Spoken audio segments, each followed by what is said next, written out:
Baik, waktu dan tempat saya akan berikan kepada Pak Cakra Nagara selaku Kepala dari Balai Prasarana Permukiman Wilayah Jawa Tengah. Waktu dan tempat saya persilakan Pak Cakra. Baik, Bismillahirrahmanirrahim. Assalamualaikum warahmatullahi wabarakatuh. Suara saya terdengar ya? Terdengar Pak. Ya. Mohon izin, ini saya mau share screen kenapa pentingnya BIM MEP di bidang konstruksi ini. Apakah sudah terlihat? Sudah Pak, sudah terlihat. Ya, oke. Baik, Bapak Ibu sekalian, tren pembangunan ke depan itu adalah go green. Green dalam artian bahwa kita harus melakukan konservasi dalam 3 hal. Pertama air, kedua energi, ketiga lainnya. Lainnya itu macam-macam, bisa berupa bahan bangunan dan lain-lain. Nah, seluruh konteks pembangunan yang akan dilaksanakan ke depan itu mengacu kepada green infrastructure.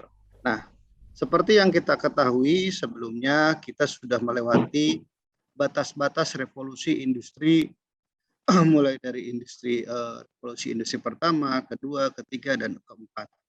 Di antara ketiga dan keempat itulah posisi kita berada. Keempat itu kita menggunakan Internet of Things. Jadi semuanya itu berbasis teknologi, ada data intelijen, dan lain-lain. Otomatisasi ini diperkenalkan di revolusi industri keempat ini. Bapak Ibu sekalian, di Kementerian PUPR inilah regulasi-regulasi yang berkaitan dengan green infrastructure. Jadi adanya Undang-Undang Cipta Kerja nomor 11 tahun 2020, Undang-Undang 28 tahun 2002 tentang bangunan gedung, dan Undang-Undang nomor 2 tahun 2017 tentang jasa konstruksi. Semuanya kalau terkait dengan teknologi refer to green building. Nah, sebenarnya MEP ini hanyalah salah satu bagian dari sistem BIM. Dan BIM hanyalah satu bagian dari sistem bangunan, baik itu bangunan gedung, bangunan air, bangunan jalan, seperti itu.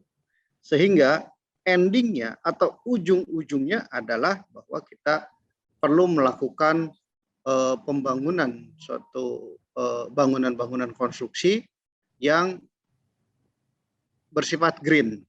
Green itu tadi dalam regulasi ini bisa disebutkan bahwa ini adalah penghematan dalam energi, air, dan sumber daya lainnya. Itu yang kita definisikan dalam Peraturan Menteri PUPR nomor 21 tahun 2021.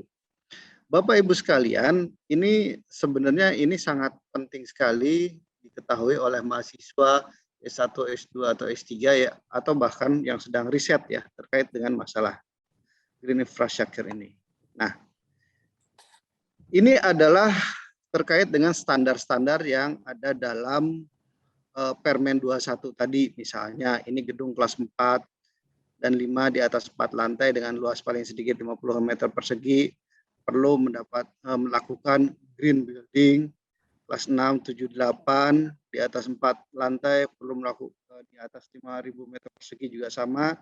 Gedung kelas 9A dan kelas 9B. Nah, konteks green building ini ada 5 tahapan yang ini bersifat sirkular atau kembali ke titik awalnya dari sisi pemrograman, perencanaan teknis, pelaksanaan konstruksi, pemanfaatan, dan pembongkaran.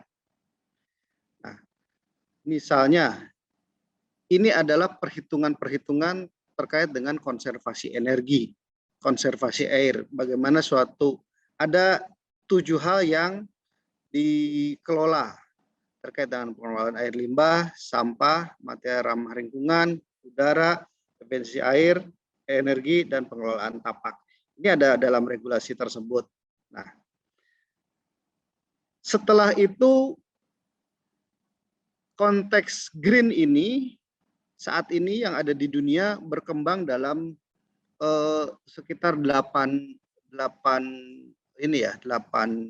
konteks, dimulai dari green planning and design, green open space, green community, green waste, green water, green energy, green transportation, dan green building.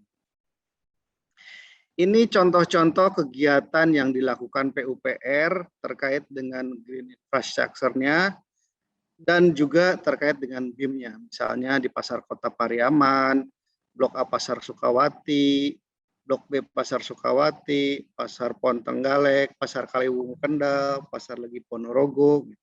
Jadi kita melakukan mengkolaborasikan antara bangunan gedung hijau bersama BIM-nya. Ini yang ada di NTB, ada di Pasar Klewer Timur, IAIN Palangkaraya, Pasar Legi Surakarta. Jadi Pasar Legi Surakarta ini sedang berlangsung dan besok akhir tahun ini akan selesai. Pasar Sukawati Blok C, Pasar Tempe Sengkang, gitu ya. Nah, kalau kita lihat ciri-cirinya apa? Tadi prinsip dari green ini ada 3, konservasi energi. Kalau Bapak Ibu sekalian datang ke Pasar Klewer, ini pasarnya. Sebenarnya pasarnya itu ada di bawah bangunan ini. Pasarnya ada di bawah bangunan ini. Ini kita buatkan sirkulasi udaranya. Sirkulasi udaranya seperti itu. Kemudian juga bisa dilihat, ini bukan Pasar Klewernya itu yang ada di bawah ini, bukan yang berdiri ini. Ini juga Pasar Klewer tapi sisi baratnya ya. Tapi yang kita bangun ini yang ada di bawah ini. Ini mendapatkan predikat Green BGH, bangunan gedung hijau level Pratama. Nah, Pasar Legi Solo juga sama, nanti bisa dilihat. Intinya dari semua pasar-pasar ini kita memanfaatkan semua sumber daya supaya pasar ini tidak sumpek. Pasar ini hemat energi, pasar ini hemat listrik, hemat air, dan lain-lain. Nah, ini adalah pentahapan terkait dengan cara mendapatkan ininya, poinnya. Nah, tadi kalau dilihat ini yang dinilai pengelolaan tapak. Pengelolaan tapak mulai dari orientasi bangunan, penyediaan jalur pejalan kaki, sistem pencahayaan ruang luar. Jadi semuanya dinilai. Semuanya dinilai. Pertanyaan pertama, nah ini adalah terkait dengan sistem pencahayaan juga, sistem kelistrikan. Nah, kelistrikan ini nanti ME atau mekanik elektrikal yang akan dijelaskan oleh tim dari Glodon, gitu ya. Ini barangnya yang sudah terpasang, tapi sistemnya nanti akan disampaikan oleh Glodon. Sama juga ini terkait dengan pemakaian air. Kenapa air? Air ini nanti terkait dengan pipingnya juga. Pipingnya yang akan dijelaskan oleh rekan-rekan dari Glodon. Ya. Seperti itu. Nah, ini sama, ini adalah produk-produk materialnya. Ini untuk yang Kendal. Nah, pada intinya seluruh kegiatan-kegiatan yang dilakukan oleh Kementerian PU ke depan dan pembangunan-pembangunan yang bersifat masif ke depan itu wajib mengacu kepada green infrastructure. Itu mungkin yang bisa kami sampaikan. Nah, green infrastructure ini didukung oleh BIM. BIM ini salah satu materinya hari ini terkait dengan mechanical electrical. Itu saja mungkin keterhubungannya. Jadi, nah ini salah satu yang penggunaan BIM di KSPN Borobudur. Nanti ada beberapa kawasannya. Ini sebenarnya ini masuk dalam CIM. CIM itu City Infrastructure Modeling gitu ya. City Information Modeling. Ini nanti ada yang ada di Kembang Limus gitu. Kembang Limus nanti di akhir tahun silahkan Bapak Ibu hadir ke Borobudur, mungkin sudah ke Borobudur. Ini letaknya kira-kira 3 kilo dari Borobudur, ini sudah akan semakin cantik lagi Borobudur yang kita bangun. Nah, kembali ke filosofis awal, kenapa kita harus menggunakan BIM? Kenapa kita harus BGH? Kenapa harus ini? Kenapa harus itu? Bapak Ibu sekalian, seperti konteks yang di awal bahwa kebutuhan pembangunan infrastruktur ini sangat-sangat besar sekali. Kita memerlukan energi, sumber daya uang di mana-mana untuk pembangunan infrastruktur, namun di sisi lain semuanya itu terbatas. Kemudian yang kedua adalah alasan dari sustainabilitas, alasan kenyamanan, dan alasan keamanan. Sehingga ketika itu dipadukan, muncullah kriteria atau hal-hal yang terkait dengan green infrastructure atau bangunan gedung hijau. Terkait dengan yang hari ini akan disampaikan oleh Glodon tentang mechanical electrical, ini juga salah satu bagian yang sangat menarik sekali mungkin untuk para mahasiswa atau para praktisi terkait dengan mechanical, electrical, dan piping. Piping juga sama, bagaimana kita melakukan pemodelannya dan bagaimana mendapatkan harga terbaik. Nah, hari ini kita berkolaborasi bersama IATPI dan Glodon. Glodon ini memiliki software-software yang terkait dengan perhitungan biaya yang sekarang ini sering dipakai oleh para kontraktor besar dari Glodon, memiliki tingkat presisi yang baik terkait dengan biaya, sehingga nanti bisa memberikan pengetahuan buat Bapak Ibu yang lebih baik. Demikian dari saya, terima kasih. Jadi selamat mengikuti kegiatan webinar ini. Assalamualaikum warahmatullahi wabarakatuh. Waalaikumsalam. Terima kasih Pak Cakra atas pembukaannya. Dari presentasi Pak Cakra tadi kita bisa melihat bahwa untuk penerapan untuk MEP khususnya untuk piping juga ya itu akan menjadi satu hal yang sangat-sangat esensial untuk pembangunan, bukan hanya BIM yang selama ini kita dengar 5D atau 3D tapi juga sampai kepada aspek green building yang kalau orang bilang itu adalah lebih ke 6D ya. Nah, pada kesempatan pada siang hari ini yang akan melakukan presentasi adalah rekan saya Bapak Ferdi. Bapak Ferdi, suara saya bisa terdengar Pak? Ya, bisa terdengar Pak Boni. Bapak Ferdi adalah expert untuk teknologi MEP dari Glodon dan beliau akan membawakan presentasi mengenai bagaimana menerapkan teknologi BIM dari sisi 5D untuk elemen-elemen MEP, khususnya untuk kalau kita bicara plumbing ya untuk bangunan gedung. Baik, pada waktu dan tempat akan saya serahkan kepada Bapak Ferdi untuk memulai presentasinya. Silahkan Bapak Ferdi. Waktu dan tempat saya persilahkan. Oke, baik. Terima kasih sebelumnya kepada Pak Boni atas pembukaannya dan juga tentunya kepada Bapak Cakranegara ya selaku kepala daripada Balai Prasarana Pemukiman Wilayah Jawa Tengah. Saya rasa kata sambutannya tadi sangat-sangat menarik sekali yang sudah diberikan terkait dengan bagaimana aplikasi dari green building ini sendiri sudah diterapkan secara real untuk pasar-pasar yang memang sudah ada di beberapa daerah begitu. Dan tentunya ketika kita berbicara mengenai green building itu sendiri, itu tidak menutup kemungkinan salah satu faktornya adalah dari bagian pemodelan dan juga analisa daripada sistem MEP itu sendiri, begitu ya, mechanical, electrical, dan plumbing. Oke, tapi pada kesempatan kali ini mungkin kita tidak akan bahas lebih detail ke dalam analisa perhitungan terkait dengan sistem MEP-nya itu sendiri, begitu ya, bagaimana sistem perhitungannya, pengukuran dan lain sebagainya. Kita akan juga fokus lebih kepada perhitungan material, gitu ya, perhitungan material daripada sistem MEP itu sendiri. Ya, saya rasa juga seberapa efisien material yang kita gunakan ini tentunya akan mempengaruhi juga kembali tadi ya kepada seberapa hijau atau seberapa sustainable bangunan yang bisa kita buat seperti itu. Oke, terima kasih atas sambutannya. Perkenalkan sebelumnya saya dengan Ferdi Jayali. Di sini saya sebagai MEP spesialis untuk PT Glodon Technical Indonesia.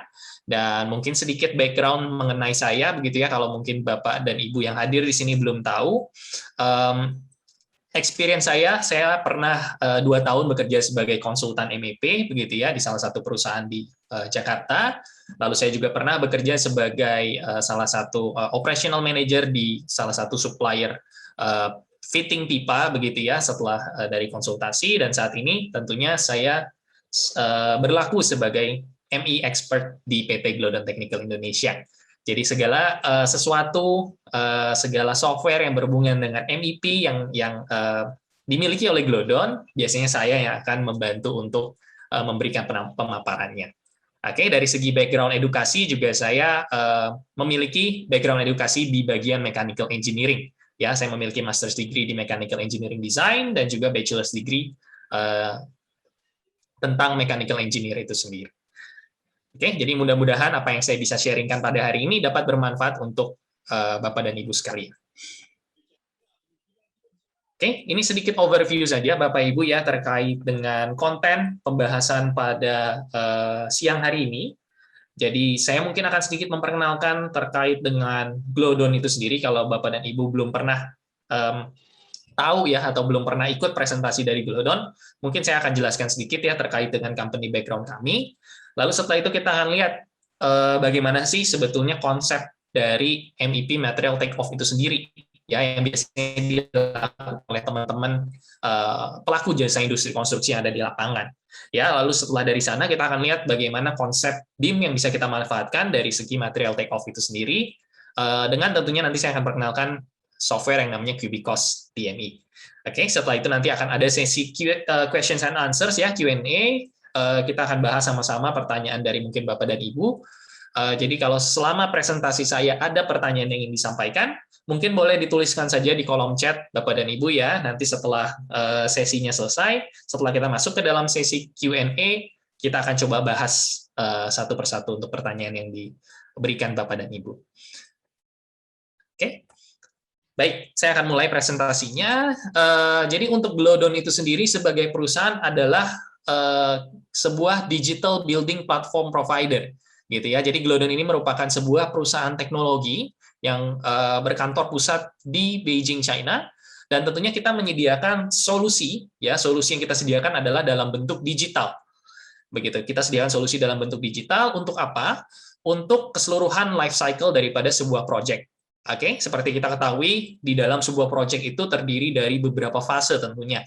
Ya, ada yang namanya fase konseptual, lalu masuk ke dalam development stage, detail design, construction, sampai ke operational dan maintenance.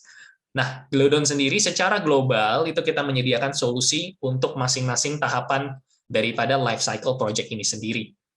Ya, dan tentunya ketika beradaptasi dengan market lokal, market Indonesia, kita belum bisa beradaptasi dengan seluruh aspek daripada project itu sendiri karena tentunya adaptasinya ini akan memakan waktu. Dan saat ini tentunya yang kita sangat fokuskan adalah di bagian costing atau material take off begitu. Ya, jadi nanti kita akan lihat sama-sama bahwa Glowdon yang ada di Indonesia saat ini sangat-sangat powerful dalam melakukan perhitungan material take off. Oke, dan berbicara mengenai pengalaman ya dan juga misi daripada Glowdon itu kita sudah punya lebih dari 20 tahun pengalaman, sudah ada dari tahun 1998 dan kita tentunya memiliki misi untuk mentransformasikan industri konstruksi yang ada di Indonesia saat ini menggunakan teknologi-teknologi yang dimiliki oleh kami. Oke, dan berbicara mengenai klien, banyak sekali klien yang sudah terbantukan dan juga construction projects ya, project-project konstruksi yang sudah terbantukan menggunakan software-software atau program-program dari Glowdon. Oke, dan ini tentunya memproyeksikan juga ya ke visi misi dan juga value daripada Glowdon Indonesia. Oke, tentunya kita juga ingin mentransformasikan AEC industri yang ada di Indonesia. Ya, arsitektural, engineering, dan construction industry ke arah yang tentunya lebih digital. Itu selalu menjadi visi daripada Glowdon Indonesia. Dan misinya tentunya kita membawa, begitu ya, kita mengadvokasikan bagaimana caranya melalui teknologi-teknologi yang kita miliki saat ini, kita bisa berikan ke teman-teman, ke rekan-rekan, ke klien-klien kami, ini loh cara bagaimana melakukan industri konstruksi ini dengan cara-cara yang lebih digital dan lebih efisien, seperti itu. Oke, dan tentunya kita membawa value, integritas, profesionalisme, dan juga entrepreneurship. Dan berbicara singkat mengenai klien yang ada di Indonesia saat ini daripada Glowdon Indonesia, gambarannya kira-kira seperti ini.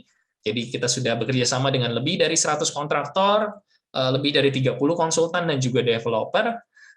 Kita bekerja sama juga dengan saya rasa lebih dari 10 atau 15 universitas dan institusi saat ini ya, dan juga dari pembuat regulatornya. Kita pernah bekerja sama dengan PUPR juga begitu ya, menandatangani MOU.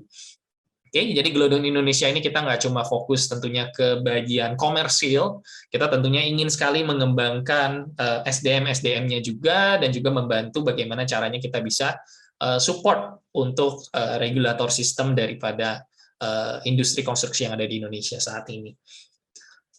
Oke, baik. Nah, tadi singkat saja terkait dengan perkenalan begitu ya daripada Glodon secara perusahaan. Nah, sekarang kita akan lihat sedikit terkait dengan MEP take-off concept, gitu ya. Bagaimana sih sebetulnya konsep daripada pengambilan material atau material take-off ini terkait dengan sistem MEP. Oke, nah ini kalau berbicara mengenai standar, ini sebetulnya sama dengan standar perhitungan atau standar bill of quantity yang biasa mungkin dilakukan oleh teman-teman di bidang struktural ataupun arsitektural, begitu ya. Ada beberapa acuan yang kadang-kadang kita jadikan patokan untuk membuat sebuah BQ. Ya, saya rasa ini teman-teman pelaku jasa industri konstruksi juga sangat-sangat familiar. Yang pertama ini ada yang namanya standard method of measurement, gitu ya, of building works. Nah, biasa ada yang mengambil SMM7 gitu ya, 7th edition. Nah, ini bisa dijadikan patokan bagaimana cara atau metode perhitungan atau measurement rules yang kita bisa terapkan di dalam perhitungan BQ kita. Ya, ada juga yang mungkin project yang melakukan penerapan berdasarkan POMI gitu ya, atau kita sebutnya Principle of Measurement International. Ya, ini berbeda standar, tentunya ada pengaturan-pengaturan dan ada regulasi-regulasinya sendiri di dalam POMI itu. Oke, lalu yang ketiga ini yang sudah lebih diadopsikan begitu ya, namanya adalah Indonesian Standard Method of Measurement. Ini kalau tidak salah pernah diterbitkan oleh salah satu praktisi QS gitu ya, praktisi quantity surveyor dari PT Langden & Syah waktu itu namanya. Mereka mengadopsikan standard method of measurement internasional ini, bagaimana mereka bisa terapkan menjadi versi Indonesianya begitu. Makanya dikeluarkanlah Indonesian Standard Method of Measurement yang mungkin dijadikan beberapa acuan oleh teman-teman QS untuk menghasilkan sebuah bill of quantity. Nah, lalu diterbitkannya juga lah, ini kalau tidak salah diterbitkan oleh teman-teman yang ada di ICSI ya, asosiasi daripada Quantity Surveyor Indonesia, disebutnya adalah SMPI begitu ya, yaitu adalah standar metode pengukuran Indonesia. Nah, ini tentunya mengacu juga kepada ISMM ya, ini yang didevelop dan diterjemahkan ke dalam bahasa Indonesia yang mungkin teman-teman QS lebih familiar begitu ya untuk membaca dalam bahasa Indonesia dan bisa menggunakan standar ini sendiri. Ya, ini kalau teman-teman mau cari tentunya standar ini bisa di Google ya, masing-masing bisa dibaca dan bisa dilihat mungkin sekilas seperti apa perbedaannya. Oke, jadi ini adalah beberapa standar bill of quantity yang biasa kita terapkan di Indonesia. Ya, untuk saat ini memang belum ada ketentuan harus menggunakan satu metode sendiri begitu ya untuk misalnya konsultan perencana atau konsultan QS. Nah, ini yang mungkin ke depannya untuk regulatornya sendiri mungkin menjadi suatu standarisasi juga yang bisa diterapkan untuk teman-teman QS-nya ke depannya. Nah, lalu kalau spesifik berbicara mengenai MEP system ya, MEP system yang ada di dalam bill of quantity standar tadi. Ya, karena tadi bill of quantity standar tadi tentunya nggak cuma membahas mengenai MEP system. Yang saya bilang tadi mereka membahas mengenai arsitektural, struktural ya, bagaimana sistem-sistem kolom, balok ya, bagaimana metode-metode perhitungannya. Nah, kalau spesifik berbicara mengenai MEP system ya, biasanya adalah 5 item ini yang akan dibahas atau distandarisasi. Ya, yang pertama ini adalah mechanical installation. Ya, mechanical installation ini termasuk kepada perhitungan ACMV biasanya kita sebutnya, yaitu air conditioning dan mechanical ventilation. Ya, jadi sistem ducting, equipment-nya ini masuk biasanya ke dalam mechanical installation. Oke, lalu yang kedua ada yang namanya fire protection system. Ya, di mana fire protection system ini seperti kita tahu ya, biasanya berhubungan dengan sistem hidran, sistem sprinkler, ya, bagaimana cara menghitung pemipaannya, menghitung titik-titik sprinklernya mungkin, ya, ini masuknya ke dalam sistem fire protection. Lalu yang ketiga tentunya kita berbicara mengenai plumbing dan sanitary system, ya, sistem plumbing dan saniter. Ini juga berbicara tentunya mengenai pemipaan ya, baik itu misalnya air bersih atau air kotor, air bekas, air hujan, dan lain sebagainya begitu ya, banyak sekali sistem-sistem untuk air di di plumbing itu sendiri, sistem plumbing itu sendiri, dan ini tentunya masuk kepada pembahasan plumbing dan sanitary system untuk bill of quantity-nya. Lalu tentunya ada berbicara mengenai electrical instalasi juga gitu ya, electrical installation, berbicara mengenai cabling ya, mungkin cable tray, bus, duct, lalu equipment panelnya, stop kontak, saklar ya, bagaimana sih metode perhitungan daripada bill of quantity-nya itu sendiri. Dan juga yang terakhir adalah electronic system ya, atau biasanya disebut juga arus lemah, extra low voltage. Ini termasuk kepada sistem fire alarm gitu ya, fire detection, fire alarm, security juga, dan juga sistem komunikasi biasanya. Oke, jadi 5 disiplin ini yang biasanya mencakup daripada pembuatan bill of quantity daripada sistem mechanical, electrical, dan plumbing yang bisa kita bicarakan. Oke, dan ini saya tunjukkan contohnya saja ya. Saya ada ambil sampel dari SMPI. Jadi pengaturannya seperti apa sih kalau mungkin Bapak dan Ibu yang belum pernah lihat begitu ya. Mungkin kalau yang praktisi sudah tahulah sistem standarisasinya seperti apa. Nah, ini mungkin saya tampilkan saja sedikit pengaturan dari SMPI begitu ya. Di mana di sini bisa kita lihat contohnya yang pertama di sebelah kiri ini adalah metode perhitungan daripada saluran udara kotak atau biasa kita sebut ducting. Ya, ductingnya yang berbentuk rectangular ya, atau yang di bawah ini ductingnya yang berbentuk bulat atau yang berbentuk circular. Ya, bagaimana sistem perhitungannya? Dia akan menghitung secara meter persegi, begitu ya, meter persegi. Kalau untuk yang bulat, misalnya di sini dihitungnya secara meter lari, ya, dan di sini disebutkan juga ya diameternya harus disebutkan. Lalu di sebelah kanan ini ditunjukkan bahwa pekerjaan saluran udara diukur termasuk seluruh fitting, gitu ya. Jadi fittingnya juga harus dimasukkan kepada perhitungan panjangnya misalnya. Nah, ini acuan dari SMPI seperti itu. Ya, jadi kita bisa melihat acuannya seperti ini, atau yang sebelah kanan bisa kita lihat instalasi listrik contohnya. Ya, di sini ada jalur kabel, ya, lalu ada jalur tangga kabel atau cable ladder gitu ya, yang bentuknya vertikal, atau cable tray ya, rak kabel horizontal. Nah, ini perhitungannya dihitung dengan misalnya meter lari begitu ya. Nah, ini ketentuan-ketentuan ini yang nantinya bisa kita dapatkan. Kita dapat standarnya dari standar yang tadi saya sempat sebutkan di awal begitu ya. Nah, ini kita ambilnya kebetulan dari SMPI.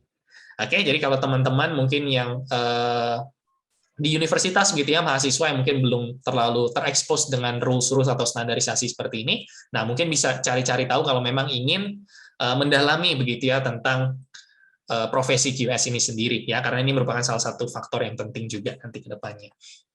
Oke, nah lalu kalau sudah ada standarisasinya, bagaimana kita bisa terjemahkan ke dalam bill of quantity begitu ya. Nah, ini saya tunjukkan sedikit begitu ya, mungkin contoh bill of quantity yang masih kosong ya, contoh bill of quantity masih kosong yang mungkin telah diterjemahkan dari standar tadi begitu ya. Nah, ini nanti akan dibagi misalnya menjadi beberapa bagian ya, sesuai dengan disiplinnya masing-masing.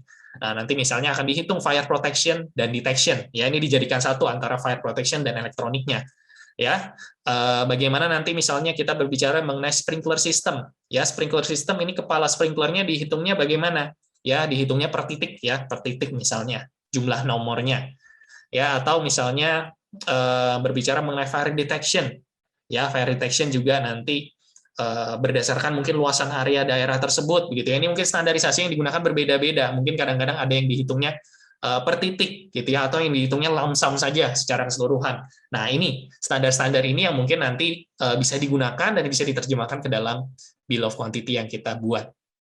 Ya, dan ini sama contohnya untuk ACMP, jumlah AC split systemnya begitu ya. AC yang biasa kita gunakan ada berapa titik. Lalu ventilasinya untuk keseluruhan ruangan, misalnya parking area, gitu ya, atau untuk ductwork-nya ya, untuk ducting-nya ini berapa meter persegi sih kebutuhannya. Ya, nah ini hal-hal seperti ini yang bisa kita lihat nantinya di dalam bill of quantity sebelum kita akan isi. Oke, nah ini tentunya kalau kita bisa menghasilkan bill of quantity seperti ini, bagaimana sih cara menghitungnya begitu ya dari gambar. Nah, ini tentunya ada beberapa cara yang mungkin teman-teman sudah banyak sekali menerapkan begitu ya, terutama teman-teman praktisi di jasa industri konstruksi. Mungkin banyak cara begitu ya, yang paling simpel tentunya kita akan ambil gambarnya, kita duduk begitu ya, Bapak Ibu, kita print gambarnya, lalu kita hitung secara manual ya, misalnya panjangnya berapa sih, saya pakai penggaris, lalu saya tandai begitu. Ya, jumlah titiknya saya akan tandai mungkin dengan stabilo, saya hitung jumlahnya berapa. Ya, ini cara-cara yang mungkin konvensional yang tapi memang pada kenyataannya ini yang diterapkan saat ini. Ya, mungkin ada juga teman-teman yang sudah menerapkan software 2 dimensi untuk sebagai alat membantu untuk penghitungan BQ ini. Ya, misalnya dari AutoCAD, ya dari AutoCAD itu Bapak mungkin bisa tarik garis ya, polyline akan kelihatan mungkin ukurannya berapa. Ya, lalu bisa menghitung nanti luasan areanya, tinggal dikalikan misalnya ada formulanya di dalam Excel BQ-nya Bapak. Nah, ini sudah mungkin sedikit lebih maju lah bisa saya bilang ya dibanding yang cara konvensional tadi dengan stabilo dan bullpen saya rasa. Nah, lalu cara yang ketiga adalah tentunya cara yang mungkin kita akan perkenalkan dengan menggunakan apa yang kita sebut dengan teknologi BIM ya atau Building Information Modeling dari sisi bagaimana kita bisa melakukan material take off.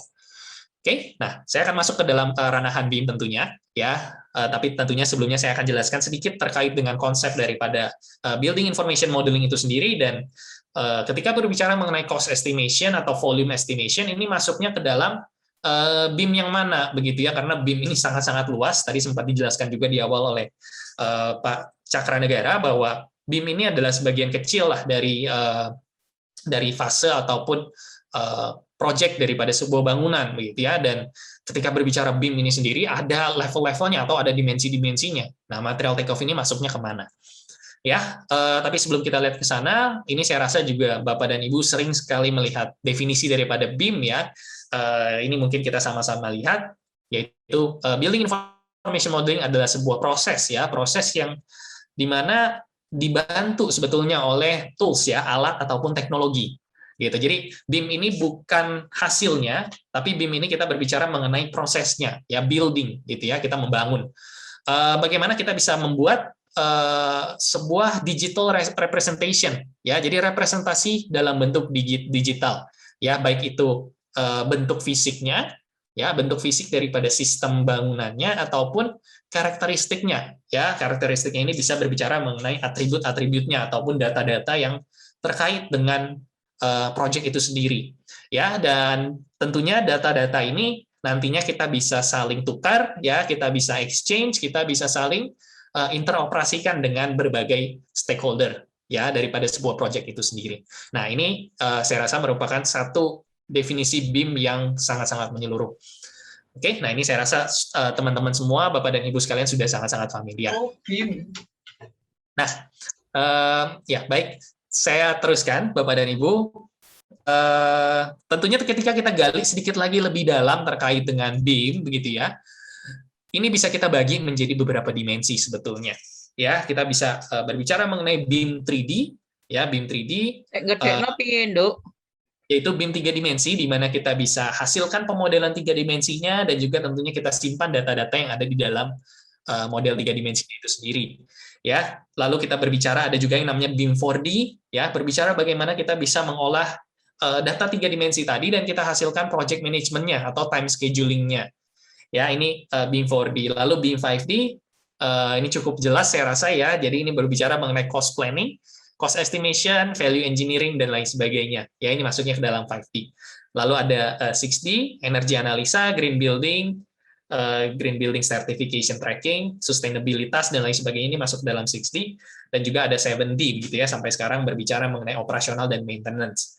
Nah, tentunya saya rasa sudah cukup jelas bahwa BIM yang akan kita bicarakan gitu ya, berbicara mengenai BQ tadi, bill of quantity, tentunya berbicara juga mengenai cost gitu ya, ujung-ujungnya ini adalah masuknya ke dalam ranahan BIM 5D. Oke, kalau tadi Pak Cakranegara sempat sebutkan bagaimana mereka bisa mendapatkan Green Building Certificate gitu ya untuk level-level tertentu, saya rasa itu sebagian daripada BIM 6D-nya. Energi analisanya ini sudah tentunya diterapkan di dalam proyek tersebut, begitu ya. Dan tidak menutup kemungkinan juga ada BIM dimensi-dimensi lainnya juga yang diterapkan ke dalam proyek tersebut. Oke, tapi ingin saya tekankan untuk cubic cost, begitu ya, untuk produk daripada Glowdon itu kita masuknya ke dalam ranahan cost estimation atau kita sebutnya dengan BIM 5D. Nah, Di sini saya akan jelaskan sedikit gitu ya terkait dengan Cubicos TME yang kita sebutnya take off, mechanical dan electrical. Ya, ini merupakan salah satu BIM software yang dikembangkan oleh Glodon. Oke, salah satu BIM software yang dikembangkan oleh Glodon, di mana ini kita bisa menghasilkan perhitungan volume estimasi secara cepat dari gambar yang kita kerjakan. Ya, tentunya ini adalah BIM based gitu ya. Basisnya adalah building information modeling seperti yang saya jelaskan. Kita perlu melakukan sedikit modeling gitu ya, quick modeling yang akan kita kerjakan di dalam softwarenya. Dan fokusnya gitu ya, fokusnya adalah quantity gitu. Jadi kalau nanti Bapak dan Ibu ada yang bertanya, kok gambarnya mungkin tidak sebagus misalnya ketika sudah di-render di software-software lain. Nah, ini salah satu alasannya adalah karena software Cubicos TME ini sendiri merupakan software BIM yang quantity oriented ya, atau yang memang fokusnya kepada perhitungan volume atau material take off. Dan tentunya nanti setelah hasilnya jadi, sudah kita dapatkan gambarnya, sudah kita dapatkan reportnya, ini semua bisa kita tarik keluar untuk kita dapatkan laporannya gitu ya, bisa kita modifikasi juga sesuai dengan standar yang kita inginkan. Oke, nah ini sistem kerjanya seperti apa di dalam TME ini. Nah, yang standarnya adalah seperti ini Bapak dan Ibu, karena teman-teman semua saya rasa saat ini sangat-sangat familiar begitu ya dengan penggunaan AutoCAD ya, ataupun file CAD apapun gitu ya dalam bentuk .dwg. Ini biasanya adalah dalam bentuk 2 dimensi. Nah, dalam bentuk 2 dimensi ini kadang-kadang sangat sulit ataupun cukup sulit gitu ya untuk kita bisa terjemahkan ke dalam bill of quantity. Kalau tidak memakan waktu, nantinya akan ada human error atau kesalahan-kesalahan yang mungkin kita terlewatkan ketika menghitung.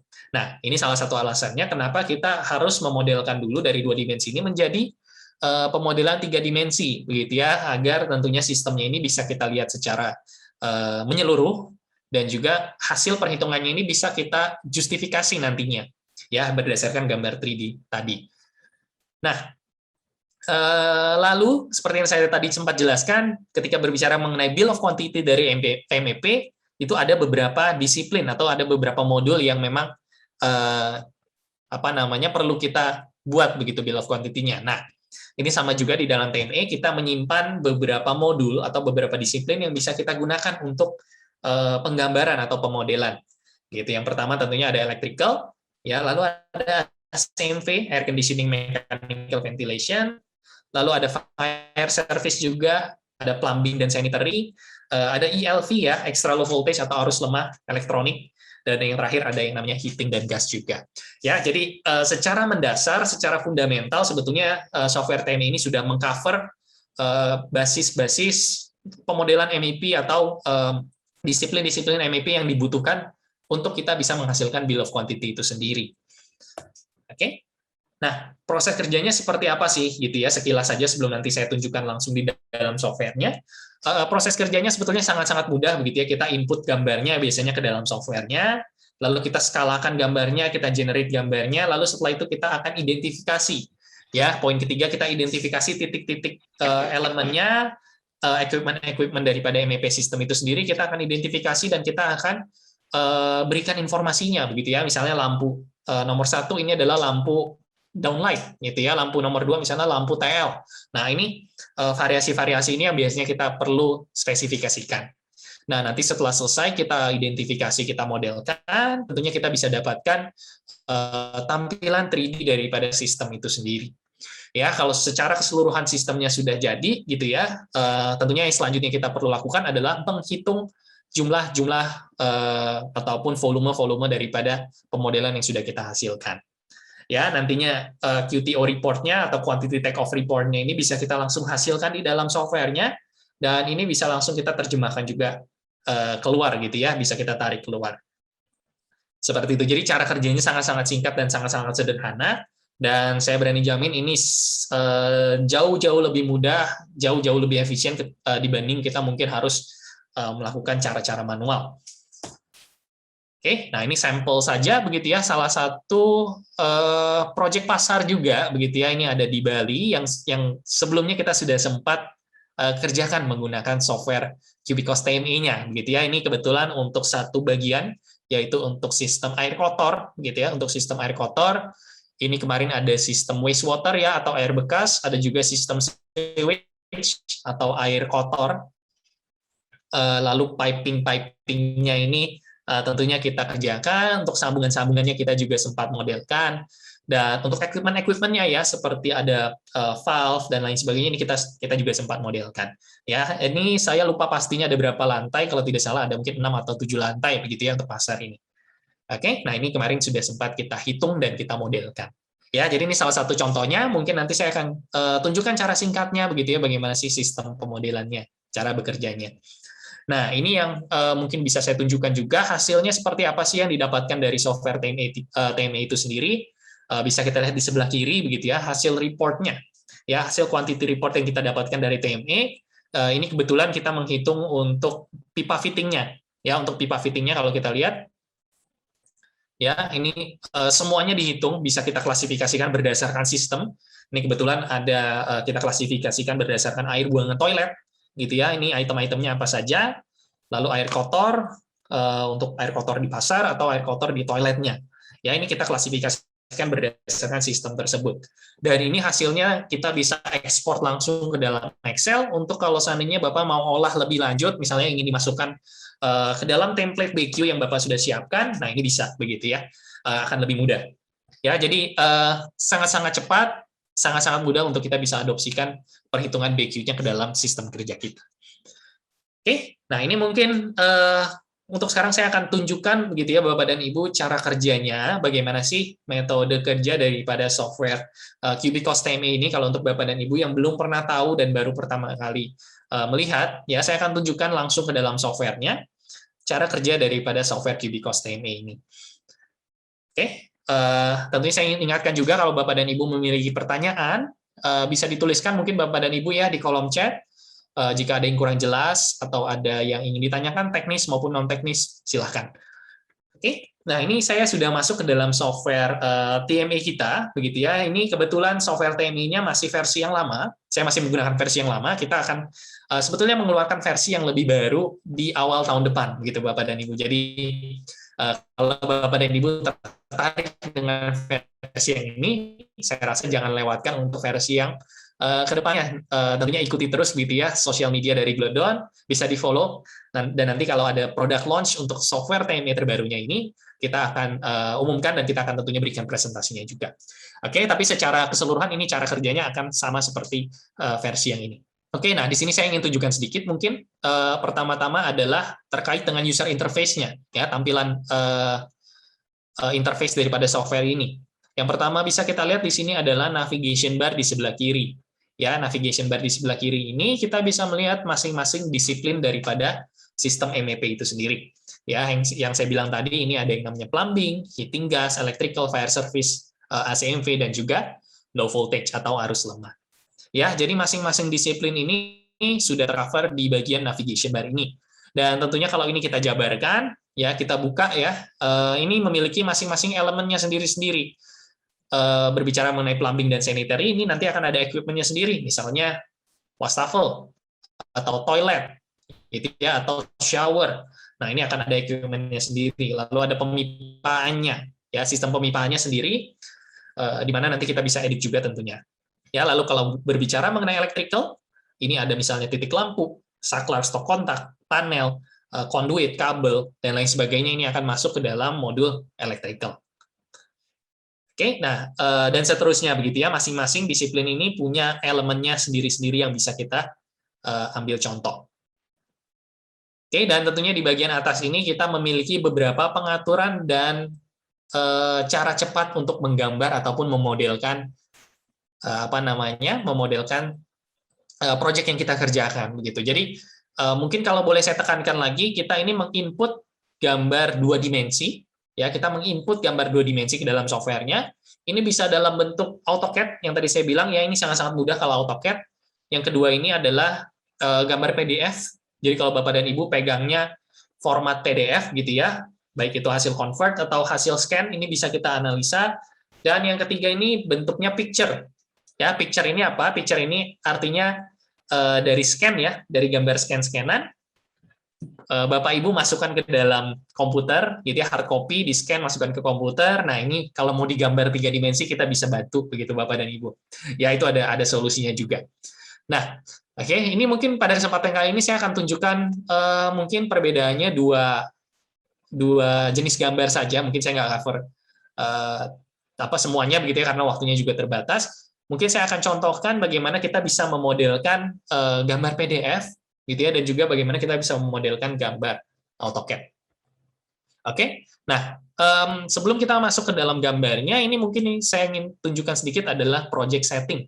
Ya, di mana project setting ini kita memiliki pengaturan-pengaturan khusus untuk proses perhitungannya nanti, begitu ya, untuk proses kalkulasi project-nya nanti. Nah, ini salah satunya tentunya yang ingin saya tekankan adalah calculation settings. Ya, calculation settings ini kalau kita buka, ya bisa kita lihat di sini di dalam software-nya, yang saya bilang tadi Bapak dan Ibu ya, biasanya untuk menghitung BQ itu kita mengambil satu acuan daripada satu standar. Ya, apakah itu misalnya tadi SMM atau misalnya POMI atau SMPI misalnya. Nah, itu semua pengaturan-pengaturannya kita bisa coba edit di dalam calculation settings ini. Ya, jadi contoh misalnya kalau kita berbicara mengenai plumbing dan sanitary, begitu ya, plumbing dan saniter.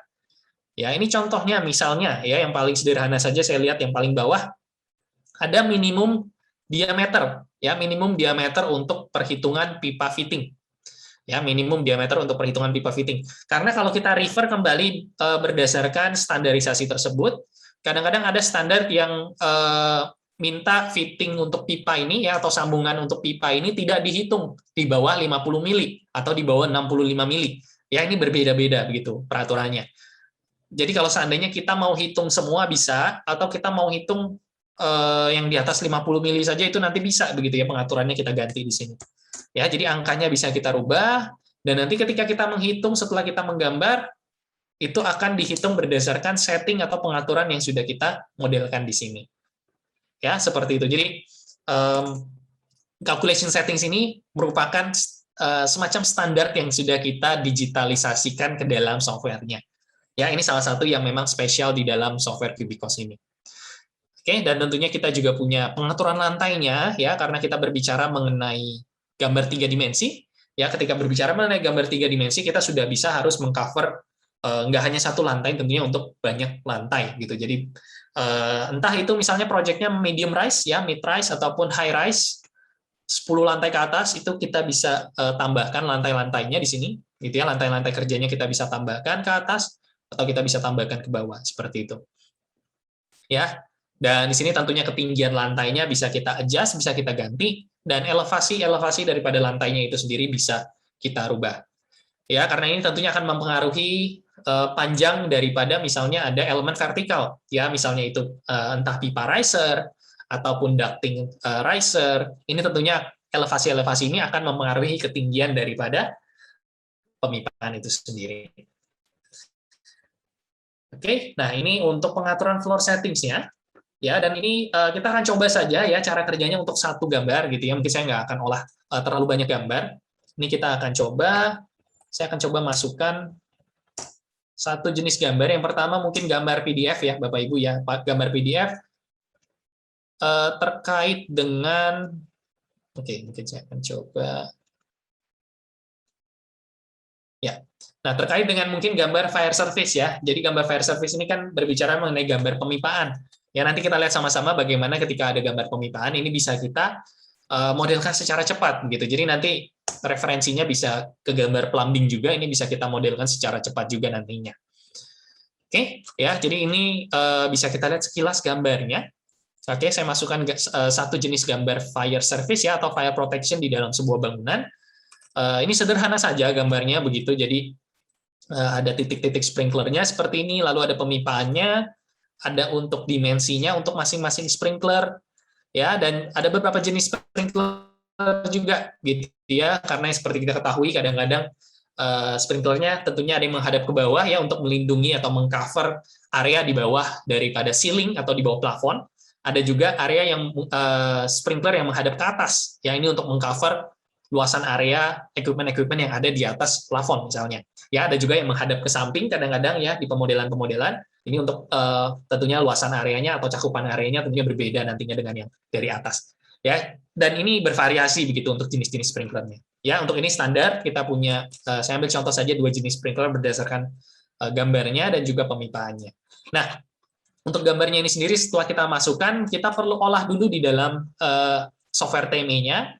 Yang perlu kita lakukan pertama adalah skala, gitu ya. Jadi kita akan ambil skalanya, garis asnya ini kita akan ambil misalnya dari poin 25 ke poin 24, ya kita akan ambil skalanya.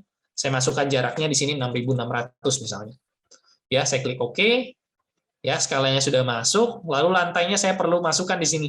Ya, apakah ini lantai ground, lantai 1, lantai 2, lantai 3 di sini perlu saya tekankan. Oke, nah ini karena satu lantai, saya nggak perlu ambil titik acuan nih, Bapak dan Ibu, titik acuan supaya gambarnya paralel ke atas. Ya, tentunya kalau kita punya lantai lebih dari satu, ya, lantai 1, lantai 2, lantai 3, ini nanti di TME-nya kita perlu melakukan satu step ekstra, di mana kita perlu memilih satu titik acuan. Ya, jadi misalnya kalau saya ambil titik acuannya di pertemuan garis as A25 misalnya. Ya, 25A saya akan ambil. Nah, untuk lantai ini 25A, untuk lantai berikutnya juga 25A, lantai berikutnya lagi 25A begitu. Jadi, ketika nanti gambarnya kita susun secara vertikal, ini akan paralel begitu. Jadi nggak akan ada yang miring.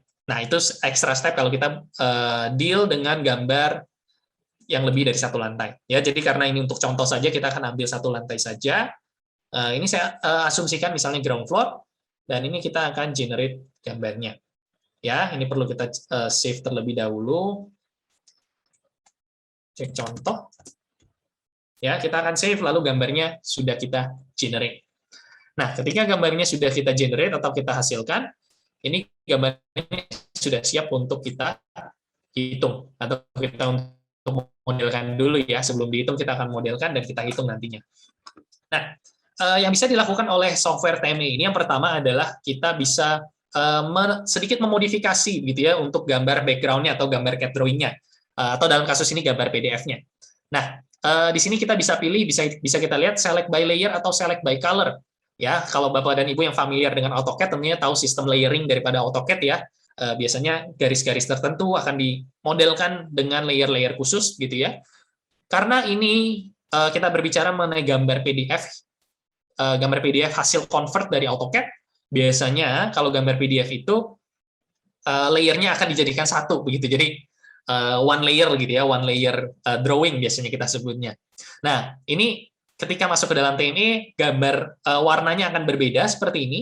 Kalau seandainya kita mau pilih ya gambar warna yang abu-abu ini, nah kita bisa select by color.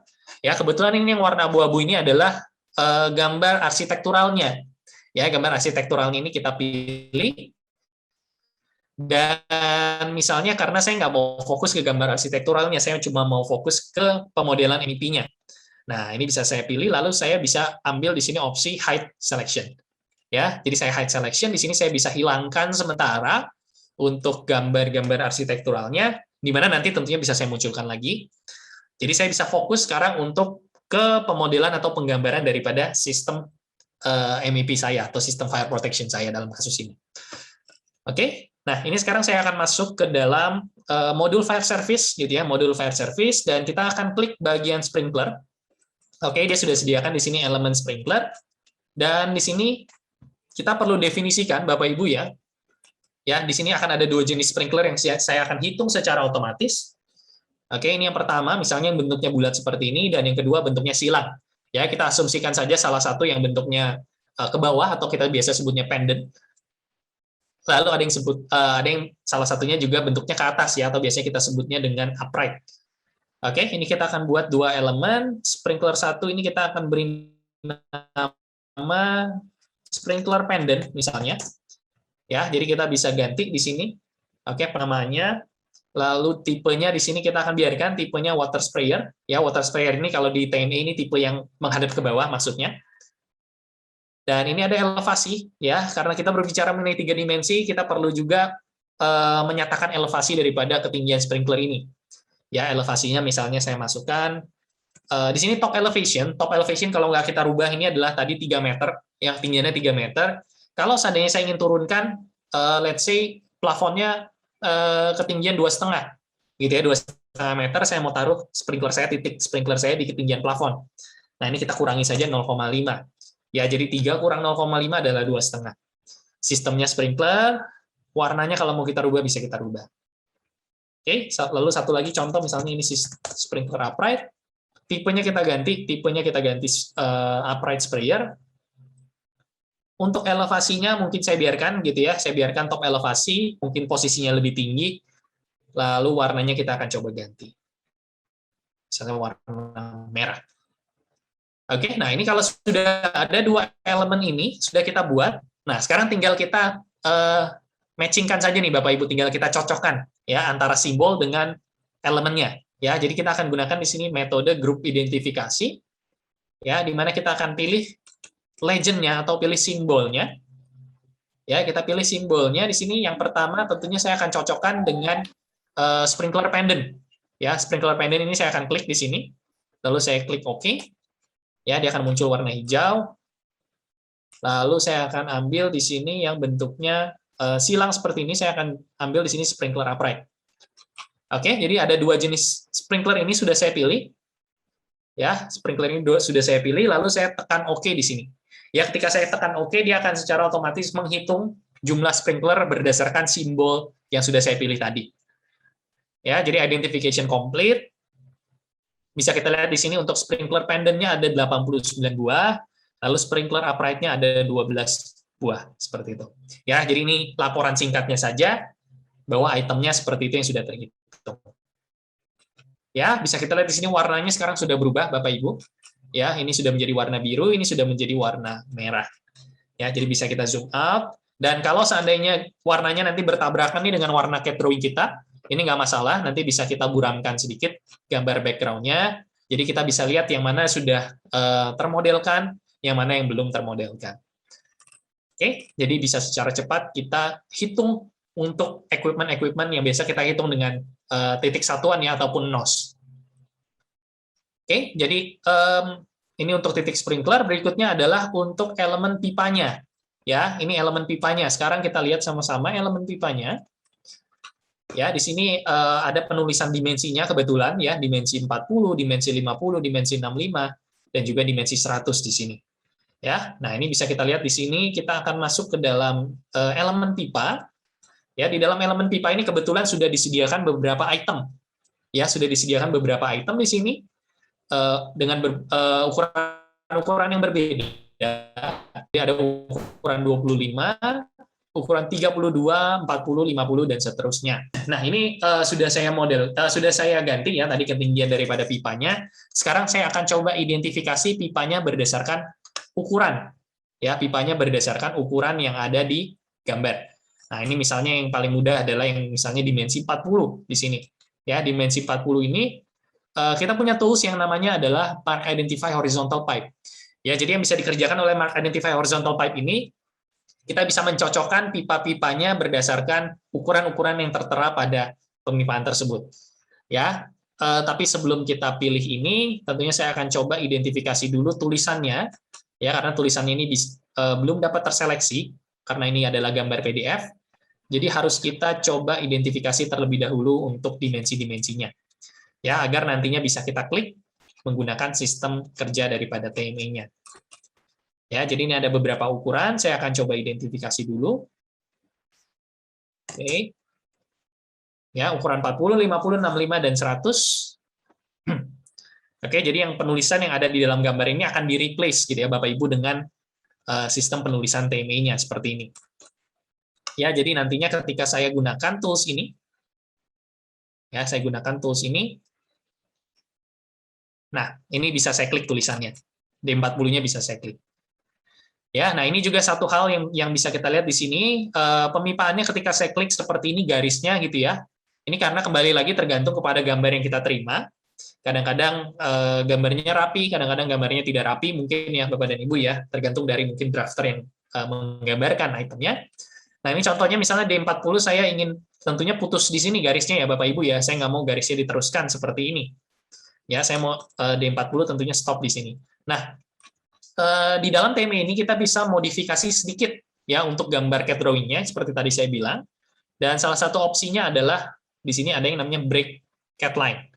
Ya, jadi bracket line ini bisa kita klik, bisa kita blok gambarnya. Jadi nanti ketika kita klik lagi garisnya di sini, ya, ketika kita klik garisnya, tentunya nanti dia akan stop di titik pertemuan daripada garis tersebut, gitu ya. Jadi garisnya tidak menerus sampai ke seberang seperti itu. Jadi ini akan saya coba modelkan D40. Oke, kita bisa pilih di sini horizontal pipe-nya ukuran berapa. Ya, saya akan sesuaikan ukuran 40 tentunya. Dan ada elemen untuk short riser. Nah, short riser ini apa? Short riser ini adalah pipa sambungannya nih, Bapak dan Ibu. Jadi pipa sambungan yang nanti akan ketemu titik sprinklernya. Ini kita mau kasih ukuran berapa? Gitu ya. Biasa ukurannya paling kecil bisa 20 atau 1 inci, 25 dan lain sebagainya. Ini tentunya bisa kita masukkan di sini. Oke, saya akan klik OK dan sistem kita akan secara otomatis, Bapak Ibu ya, bisa kita lihat di sini dia akan modelkan seluruh pipa yang ada di bawah tulisan D40. Jadi nggak perlu satu-satu kita cek, ya bisa kita lihat di sini untuk yang D40 ini sudah muncul. Ya, kita akan ulangi stepnya sama untuk yang D50 di sini contoh. Oke, jadi ketika kita berbicara memodelkan di dalam TME, ini sebetulnya kita berbicara mengenai memodelkan secara cepat, begitu Bapak dan Ibu. Ini agak sedikit berbeda mungkin ya, dengan sistem pemodelan MEP lainnya. Nah, ini D65, lalu misalnya satu lagi saya berbicara D100 misalnya. Oke.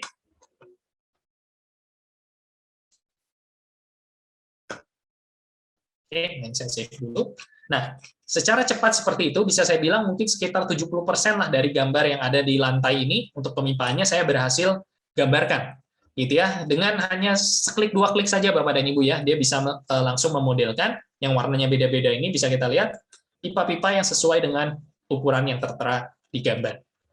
Nah, lalu juga kalau misalnya kita ada pipa-pipa yang di ujung nih Bapak dan Ibu, ya pipa-pipa di ujung tidak ada dimensinya, ya tidak ada dimensinya, tapi kita tahu biasanya yang di ujung ini kan ukurannya paling kecil ya Bapak dan Ibu ya kalau berbicara mengenai pipa fire.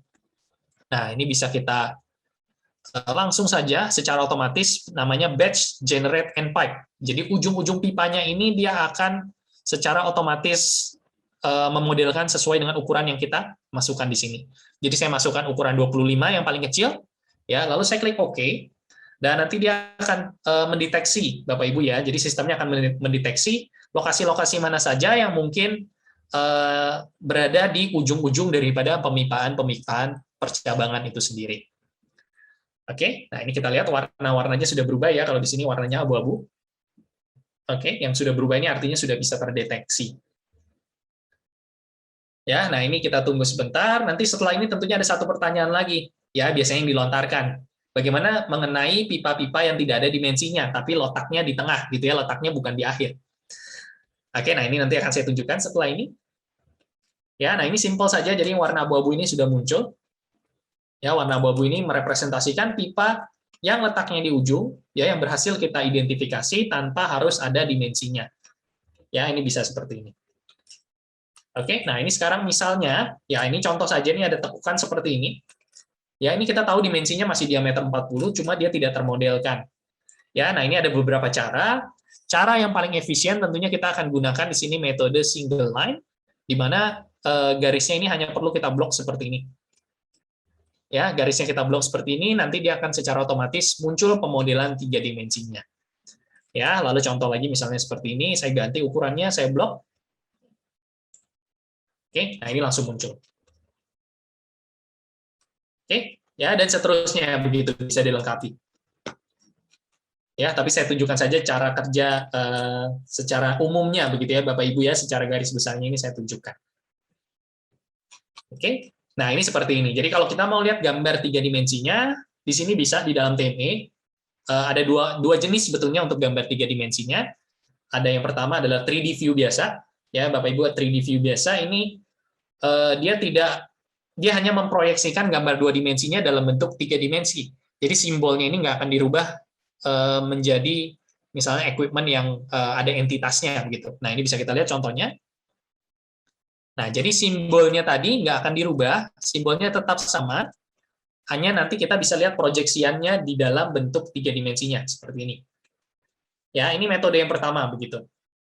Ya, atau metode yang kedua, kita bisa lihat di sini untuk yang namanya entity 3D. Ya, karena tadi ketika kita memodelkan sprinklernya, ingat kita ada pilih tipenya. Ya, jadi entity 3D ini dia akan modelkan berdasarkan tipe yang sudah kita pilih ini. Ya, jadi upright nanti akan bentuknya ke atas. Ya, kita coba lihat. Oke, nah ini upright. Ya, dia akan bentuk pemodelannya seperti ini. Gitu ya. Jadi ini si TM-nya sudah ada beberapa library untuk beberapa item. Ya, untuk upright, lalu untuk yang pendant, untuk yang menghadap ke bawah, nah ini bentuknya seperti ini. Ya, dan bisa kita lihat juga Bapak Ibu, untuk sambungan vertikalnya untuk risernya ini atau droppernya sudah dimodelkan secara otomatis. Ya, jadi nggak perlu satu-satu lagi dimodelkan, ini sudah muncul secara otomatis. Ya, adapun kalau misalnya yang terlewat seperti ini, ya contoh ada yang terlewat, nggak masalah, ini bisa kita modelkan saja, bisa kita bisa kita tambahkan secara otomatis. Jadi kita bisa ambil contoh pipe to device ya. Oke, mungkin saya harus masuk ke gambar 2 dimensinya. Ya, mungkin ada satu bagian. Nah, ini yang belum muncul untuk pipa vertikalnya. Tadi saya bisa tambahkan di sini pipe to device. Saya klik kanan. Oke, ukurannya saya sesuaikan.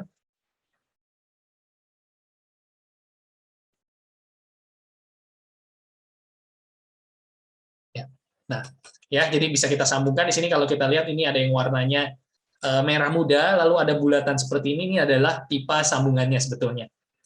Ya, jadi kita bisa lihat sambungannya. Kalau ada yang belum tersambung, kadang-kadang ada yang terlewat ya, namanya gambar kita identifikasi otomatis. Mungkin tidak 100% langsung dapat semua, tapi tentunya perlu ada sedikit adjustment yang kita lakukan untuk gambarnya. Nah, ini bisa kita langsung tambahkan seperti ini. Oke, ya, tapi secara garis besar saya bilang ini sudah 85%, 90% untuk pemipaannya dan juga untuk untuk sistem pemipaannya sudah bisa kita modifikasi atau kita gambarkan seperti ini. Oke.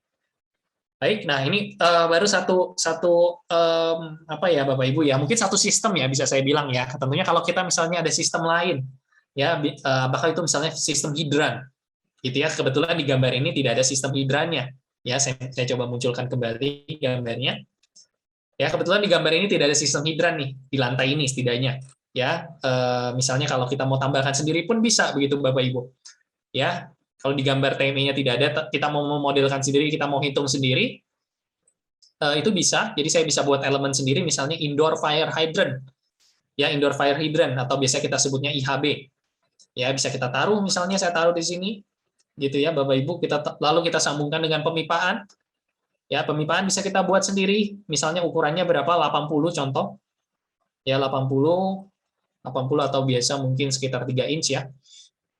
Bisa saya copy, sistemnya saya ganti, misalnya sistem hidran, ya hidran sistem. Oke, saya ganti hidran sistem. Nah, oke, ketinggiannya berapa? Ini bisa kita modifikasi juga, contoh. Nah, lalu kalau seandainya kita mau menggambarkan, meskipun tidak ada garis-garisnya ya di dalam gambar kita, ini nanti bisa kita tarik sendiri garisnya seperti ini. Ya, jadi bisa kita modelkan secara ortogonal juga, jadi bisa tegak lurus seperti ini. Ya, pipanya bisa kita distribusikan misalnya. Ya, jadi secara gambar pun nanti akan bisa kita lihat juga tampilan 3D-nya. Oke, nanti juga berhubungan dengan elemen-elemen lain, misalnya seperti fire extinguisher, gitu ya.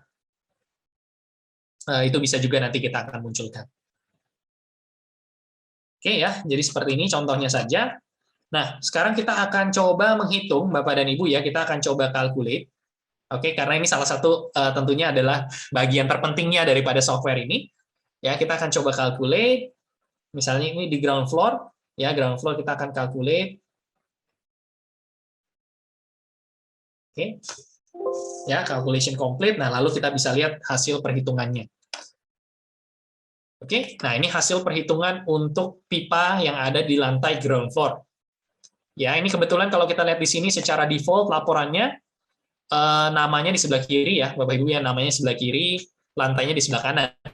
Nah, ini kalau urutannya mau kita rubah, lalu kita mau munculkan atribut-atribut lainnya, ini bisa Bapak dan Ibu ya. Jadi reportnya ini bisa kita ganti. Ya, ini lantainya saya akan pindahkan ke atas. Ya, ini kalau Bapak dan Ibu mungkin familiar dengan software Kubikos lain, ini mirip sebetulnya ya secara fungsi. Dan sistemnya saya bisa munculkan juga misalnya. Ya, sistemnya saya mau munculkan, tadi ada hidran, lalu ada sprinkler. Materialnya ya, kalau misalnya material daripada pipanya kita ingin munculkan juga ini bisa. Ya, dan mungkin itu dulu.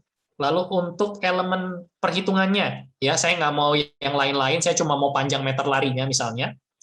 Ya, meter larinya saya mau munculkan di sini misalnya. Nah, nomor 5 saya akan contohkan ya, reserve length. Saya klik OK. Nah, dia akan muncul seperti ini.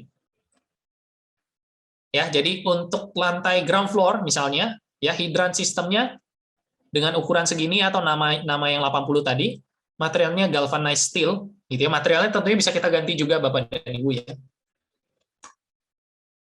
Ya, maaf, saya akan lanjutkan. Materialnya tadi bisa kita ganti Bapak dan Ibu ya di sini. Di sini kebaca panjangnya berapa dibagi menjadi panjang horizontal dan panjang vertikal begitu. Ya, jadi ini bisa kita tentukan di sini. Nah, ini yang menarik adalah kita punya reserve length di sini. Ya, apa sih reserve length?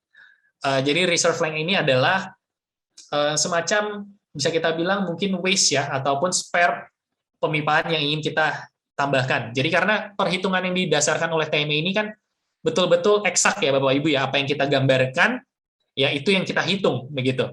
Nah, ini kalau seandainya Bapak dan Ibu ingin menambahkan, oh saya ingin tambahkan misalnya 1% ataupun 1,5% misalnya dari total perhitungannya, nah ini bisa kita tambahkan nantinya. Ya, saya akan tunjukkan nanti caranya untuk menambahkannya. Kita akan masuk dulu ke bagian sprinkler misalnya. Ya, di sini bagian sprinkler. Nah, di sini tentunya muncul ya seperti ini Bapak Ibu ya. Ada sprinkler pendant, ada sprinkler upright. Bisa kita ganti juga di sini Bapak Ibu kalau saya mau munculkan misalnya tipenya ya, tipenya tadi saya mau munculkan dan juga misalnya saya mau munculkan gambarnya, simbolnya. Nah, ya ini bisa kita lihat hasilnya seperti ini. Oke, bisa kita lihat hasilnya seperti itu. Dan kalau seandainya kita mau cek ya Bapak Ibu ya, kalau seandainya kita mau cek hasil perhitungannya, di sini ada 89, lalu yang upright ada 12 ya. Kalau kita mau cross check nih atau kita mau klarifikasi, nah ini bisa saya klik 2 kali saja di sini. Misalnya yang 12 tadi ya. Oke, sprinkler upright saya 12 item tadi ada di mana saja lokasinya, ini bisa saya klik, gitu ya, bisa saya cari. Jadi nanti kalau seandainya ada klarifikasi, ya ada pertanyaan ya antara kontraktor dengan mungkin owner, nah ini bisa menjadi bahan klarifikasi, bahan perhitungan yang saya rasa sangat-sangat sulit untuk dibantah nantinya ya karena sudah ada pemodelannya dan juga hasil perhitungannya.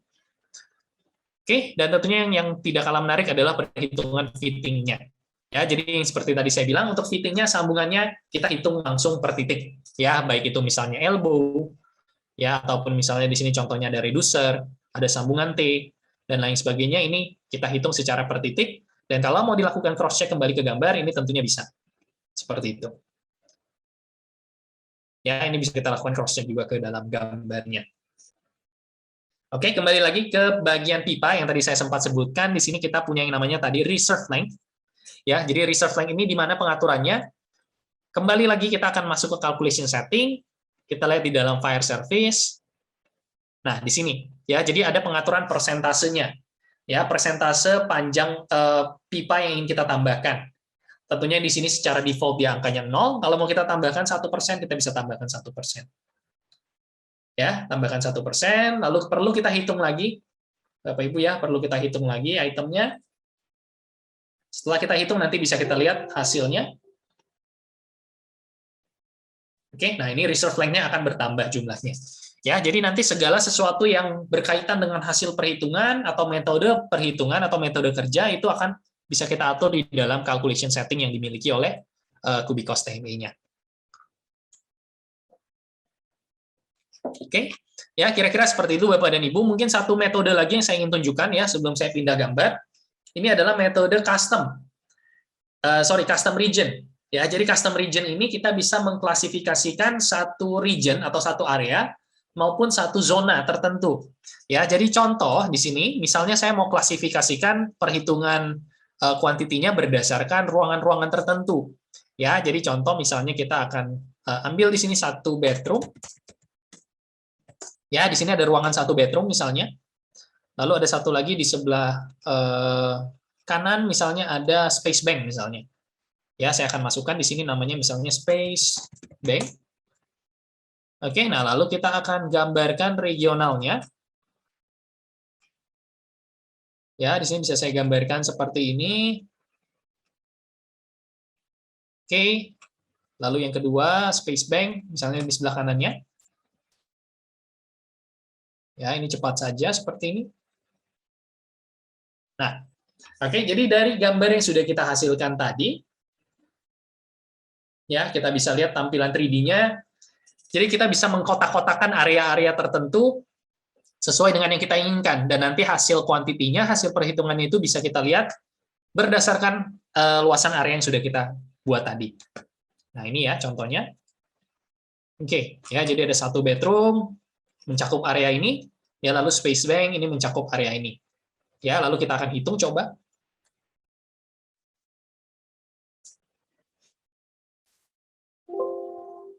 Oke, kita akan hitung. Dan misalnya kita berbicara mengenai pemipaan ya. Pemipaannya kita akan lihat. Oke, region name-nya saya akan munculkan. Dan kita akan klik OK. Nah, di sini bisa kita lihat ya, untuk satu bedroom, di sini ada pipa untuk 25, panjangnya sekian, kebutuhannya, lalu untuk yang diameter 40, panjangnya sekian.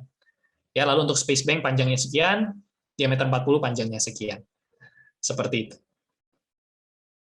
Ya, jadi ini bisa kita atur berdasarkan jenis ruangan seperti ini. Ya, jadi fleksibel, tergantung bagaimana Bapak mau menghitung BQ-nya, ingin diformat seperti apa, ini bisa kita hasilkan. Nah, mungkin sebelum saya pindah lagi, satu lagi, tentunya ketika berbicara mengenai gambar 3 dimensi, itu tidak terlepas dari sambungan ya, pipa sambungan vertikalnya. Ya, tentunya di dalam TME ini, kita bisa membuat juga sambungan vertikal. Gitu ya, kita bisa buat pipe riser-nya dengan cara menggunakan metode arrange vertical pipe. Ya, di sini saya contohkan saja, cepat saja, misalnya saya buat seperti ini. Kita di sini bisa mengatur ya ketinggian daripada pipa vertikalnya ini dari ketinggian berapa sampai berapa.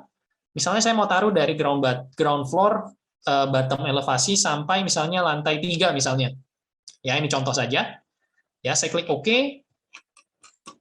Ya, ini belum saya sambungkan secara 3 dimensi. Kita akan lihat nanti ini adalah berbentuk pipa vertikal. Misalnya saya mau copy beberapa item yang ada di sini ya, Bapak Ibu ya. Saya mau copy atau mungkin saya akan gunakan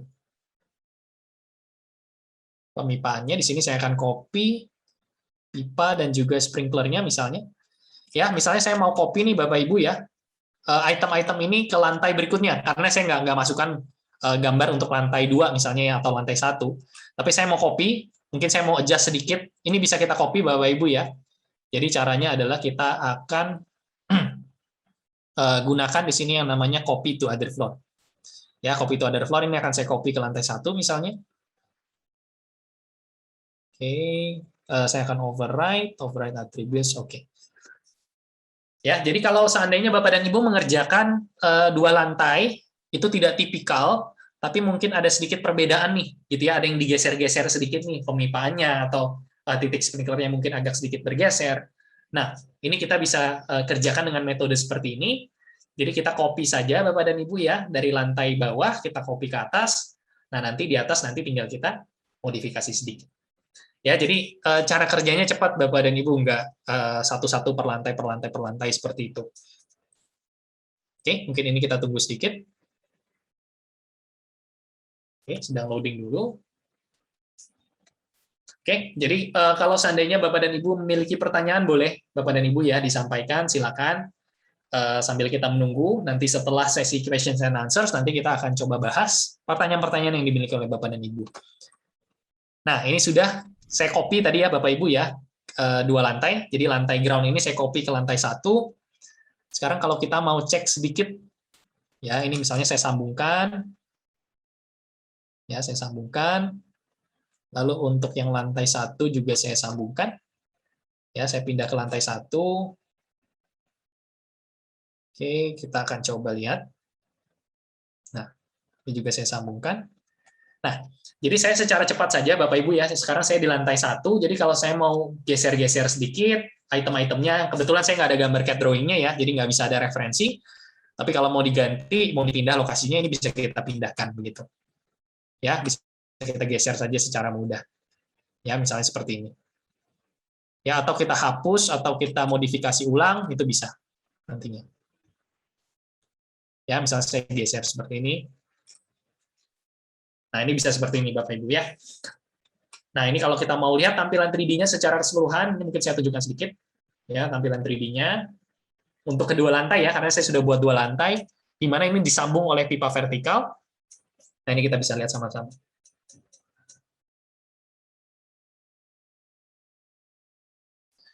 Oke, nah ini untuk 1 lantai. Ya, kalau saya mau lihat lantai bawahnya, kita akan coba buka floor display setting, saya klik all floor. Oke, jadi pengaturan lantai yang mau kita lihat pun bisa kita atur di sini, Bapak Ibu. Ya, jadi nggak cuma 1 lantai atau keseluruhan lantai. Kalau cuma beberapa lantai saja, ini bisa kita checklist juga di sini. Oke, nah ini sudah, kita akan close. Nah, ini jadi sederhana saja Bapak Ibu ya. Jadi sistem untuk 2 lantai untuk firefighting misalnya, ini kita modelkan beserta juga dengan pipa sambungannya. Ya, dengan pipa risernya ini kita sambungkan ya dengan titik-titik sprinklernya. Oke, ya jadi pemodelannya cepat seperti itu Bapak Ibu. Ya, jadi ada high rise seberapa lantai banyak pun ini bisa kita kerjakan secara cepat. Oke, itu untuk gambar pertama ya. Jadi untuk cara kerjanya piping seperti itu. Nanti kalau berhubungan dengan plumbing tentunya mirip juga gitu ya. Tentunya mirip juga cara kerjanya.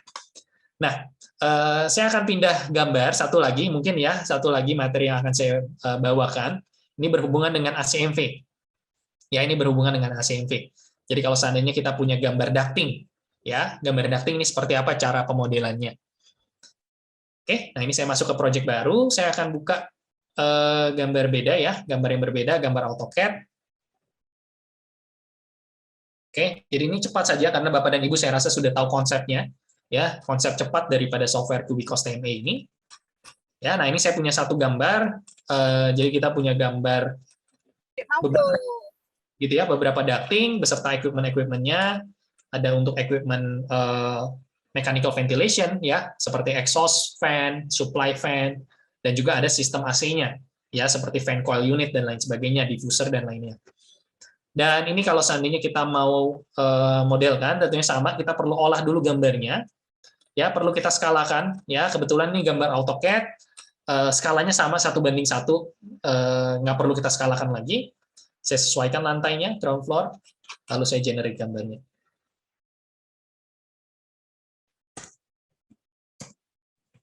Oke.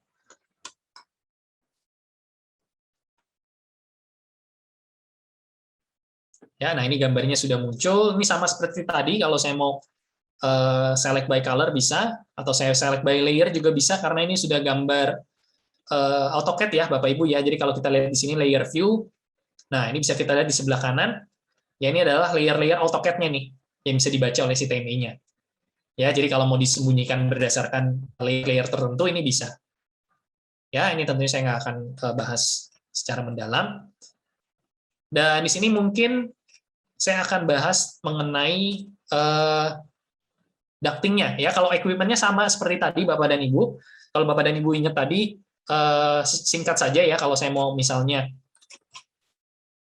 menghitung gitu ya jumlah item ACMV. Di sini beberapa item, misalnya 3 item, saya akan coba hitung. Caranya sama seperti tadi, Bapak dan Ibu. Jadi kita ambil contoh di sini misalnya fan coil unit atau ceiling FCU misalnya.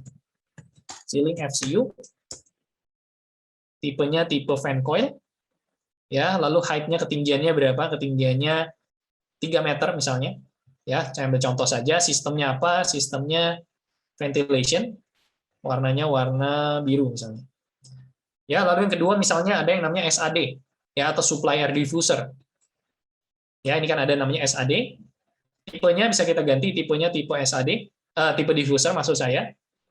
Spesifikasinya, ya ukuran dari diffusernya kadang-kadang ini dibutuhkan Bapak dan Ibu.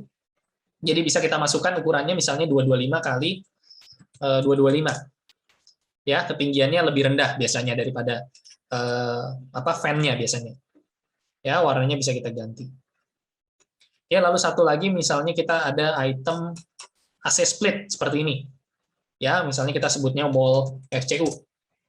Ya, tipenya sama fan coil unit, ketinggiannya let's say 2500 contoh. Oke, sistemnya sistem ventilation, warnanya kuning. Nah, ini cara kerjanya sama Bapak dan Ibu seperti yang tadi ya. Jadi kita blok itemnya seperti ini contoh. Ya, lalu saya cocokkan dengan item elemen yang sudah saya bikin tadi. Ya, lalu ini wall FCU contoh. Ya, lalu misalnya yang ini. Ya, yang sebelah sini saya blok. Oke, mungkin saya nggak ambil yang ini. Mungkin saya ambil gambar yang lebih rapi. Oke, nah ini saya blok.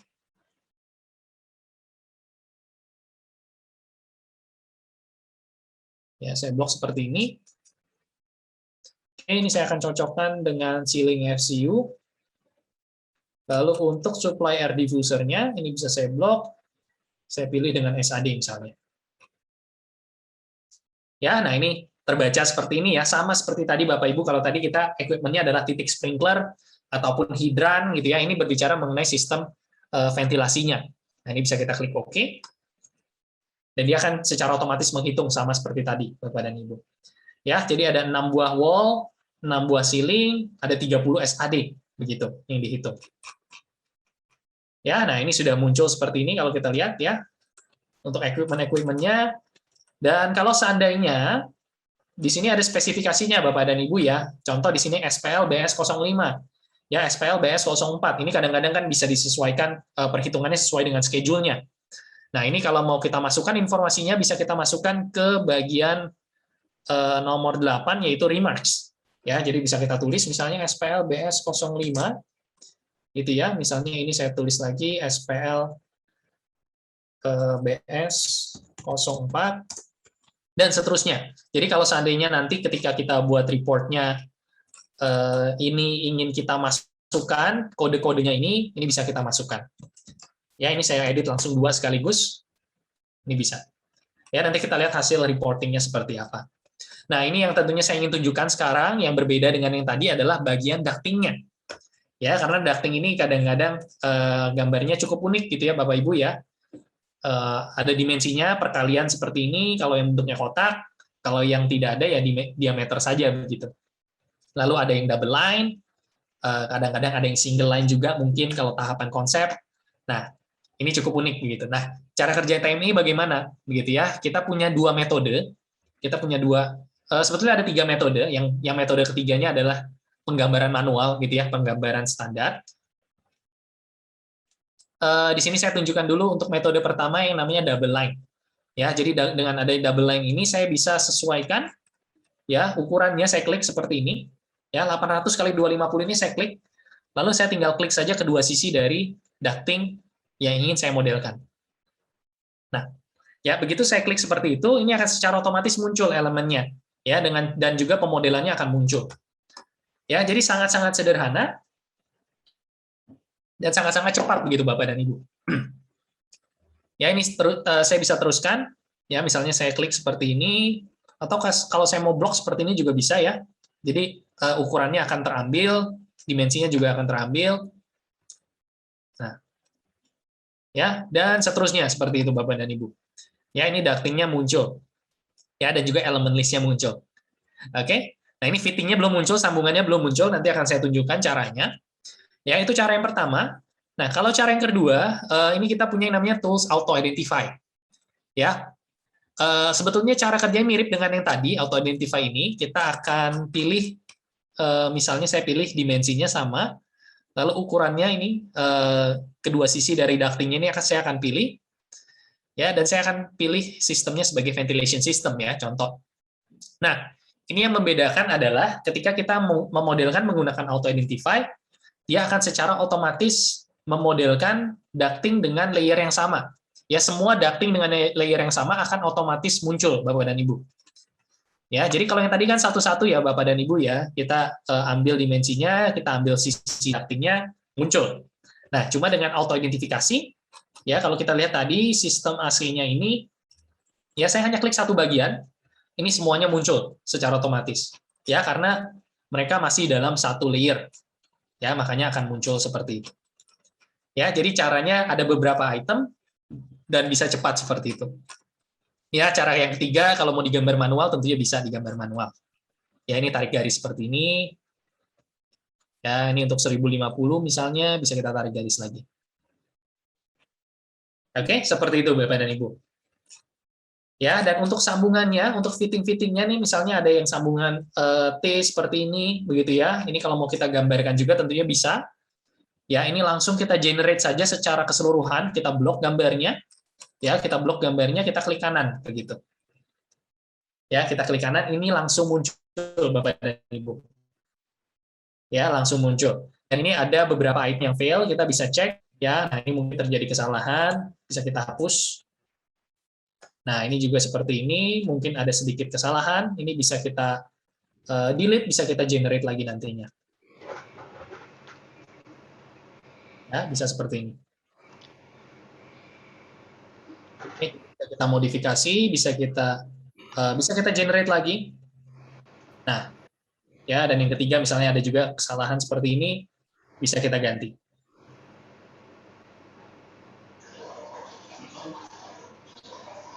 Oke. Ya, jadi fittingnya dengan cepat dan dengan mudah juga bisa kita hasilkan seperti ini. Ya, jadi yang fail-fail ini sudah kita betulkan. Oke, Bapak Ibu, jadi secara tampilan, secara 3D juga bisa kita lihat sama seperti tadi ya Bapak Ibu ya. Jadi bisa kita hasilkan. Ya, saya proyeksikan saja berdasarkan 3 dimensinya. Oke, contohnya saja seperti ini Bapak dan Ibu. Ya, jadi sistem ducting-nya, ya, sistem equipment-nya ini bisa termodelkan secara cepat. Oke, nah sekarang untuk perhitungan ducting-nya seperti apa metodenya? Ya, metodenya seperti apa? Nah, ini kalau saya calculate, ya, kalau saya hitung, oke, ini cepat saja karena satu lantai. Nah, bisa kita lihat di sini, view quantity by type, metode perhitungan air ducting-nya. Ya, metode perhitungan air ducting-nya. Ya, jadi diklasifikasikan di sini secara default berdasarkan ventilation. Lalu ada ketebalan ducting-nya, Bapak dan Ibu ya, karena kalau ducting biasanya kan kita pakainya mungkin materialnya BJLS gitu ya, lalu ada ketebalannya sesuai dengan ukurannya. Nah, ini kebetulan di dalam TME ini kita punya tabelnya nih, Bapak dan Ibu nih. Jadi kalau ukuran diameter 0 sampai 400, dia otomatis ketebalannya 0,6. Gitu. Kalau diameternya 500 sampai saya lupa mungkin sampai 1000, dia ketebalannya 0,8 dan seterusnya lebih besar dari 1000 misalnya ketebalannya 1. Ya, nah ini ketebalan-ketebalan ini bisa kita dapatkan pengaturannya di dalam settingnya si TME. Ya, bisa kita lihat di sini. Nah, ini ada ya, air duct material thickness kalau Bapak dan Ibu lihat. Ada pengaturannya di sini Bapak dan Ibu, yang di mana ini pengaturannya tentunya bisa kita ganti sesuai dengan standar yang kita miliki. Begitu. Nah, ini kadang-kadang standarnya, mungkin kalau Bapak dan Ibu pernah dengar SMACNA gitu ya, ini kadang-kadang bisa dijadikan acuan untuk pembuatan ketebalan daripada ducting-nya. Ya, ini bisa kita ganti, semua bisa kita modifikasi. Oke, nah ini kembali lagi. Dan di sini tentunya yang paling penting adalah panjangnya kebaca, Bapak dan Ibu ya, panjang daripada si ducting-nya terbaca dan expanded area ya. Jadi luasan area penampang daripada si ducting-nya juga akan bisa terhitung langsung menggunakan TME-nya seperti itu. Ya, dan di sini bisa kita lihat juga Bapak dan Ibu tidak ada untuk perhitungan fitting-nya. Ya, perhitungan sambungannya kemana? Mungkin ada yang tanya Bapak dan Ibu ya. Kok saya nggak bisa lihat nih perhitungan fitting-nya? Air duct fitting-nya tidak muncul. Nah, ini mengacu lagi kepada bagaimana metode perhitungan kita ya yang ada di calculation setting. Secara default kalau kita lihat ya pengaturannya untuk ACMP ini ada opsi whether to calculate air duct fittings ya, yaitu apakah kita mau menghitung nggak sih untuk jumlah-jumlah air duct fitting-nya. Nah, ini kembali lagi ke standarisasi yang tadi sempat saya sebutkan. Ya, kadang-kadang mengacu ke SMM, kalau ke POMI itu kadang-kadang tidak mau di-include. Ya, langsung saja dimasukkan kepada luasan area daripada luasan area daripada ducting-nya. Tapi kalau seandainya Bapak punya metode kerja sendiri, ya ingin menghitung secara titik gitu ya. Nah, ini bisa diganti nih Bapak Ibu. Ya, jadi saya mau hitung per titik dan juga tolong dimasukkan ke luasan area daripada si ducting-nya. Nah, ini bisa kita ganti. Ya, jadi ketika sudah kita rubah, kita calculate kembali, ya bisa kita lihat di sini nanti akan muncul air duct fitting. Ya, dan di sini akan muncul akan muncul ukuran daripada fittingnya dan juga jenis daripada fitting tersebut. Ya, dan ada luasan areanya juga di sini muncul. Ya, jadi kembali lagi bagaimana Bapak dan Ibu metode kerjanya seperti apa, di sini kita bisa terapkan langsung di dalam TME-nya. Ya, dan tentunya equipment-nya terakhir yang ingin saya tunjukkan, kita bisa lihat di sini bisa kita atur, dan di sini saya mau munculkan spesifikasi, remarks, dan mungkin legend-nya saya ingin munculkan. Nah, ya bisa kita munculkan seperti ini, gitu ya Bapak Ibu ya. Jadi kita munculkan spesifikasinya yang tadi ukuran daripada diffusernya 225 kali 225 kita munculkan, dan juga tentunya ada spesifikasi terkait dengan FCU-nya ya, SPL BS04, BS05, dan dia akan secara pintar gitu Bapak dan Ibu ya, yang tidak ada namanya akan dikelompokkan secara sendiri. Jadi dijumlahkan. Begitu. Jadi kalau ada yang terlewat, nanti Bapak dan Ibu bisa kembali lagi ke gambarnya, nanti bisa dimasukkan informasinya. Seperti itu. Oke, ya jadi sistem perhitungannya seperti itu Bapak dan Ibu. Dan satu lagi kalau seandainya kita mau ekspor ya, ekspor ke Excel. Oke, hasil laporan yang ini yang sudah kita dapatkan ini ingin kita ekspor ke Excel. Bisa kita klik ekspor ke Excel, lalu kita masukkan saja di sini contoh laporan BQ ducting misalnya. Oke, saya save, lalu saya buka misalnya.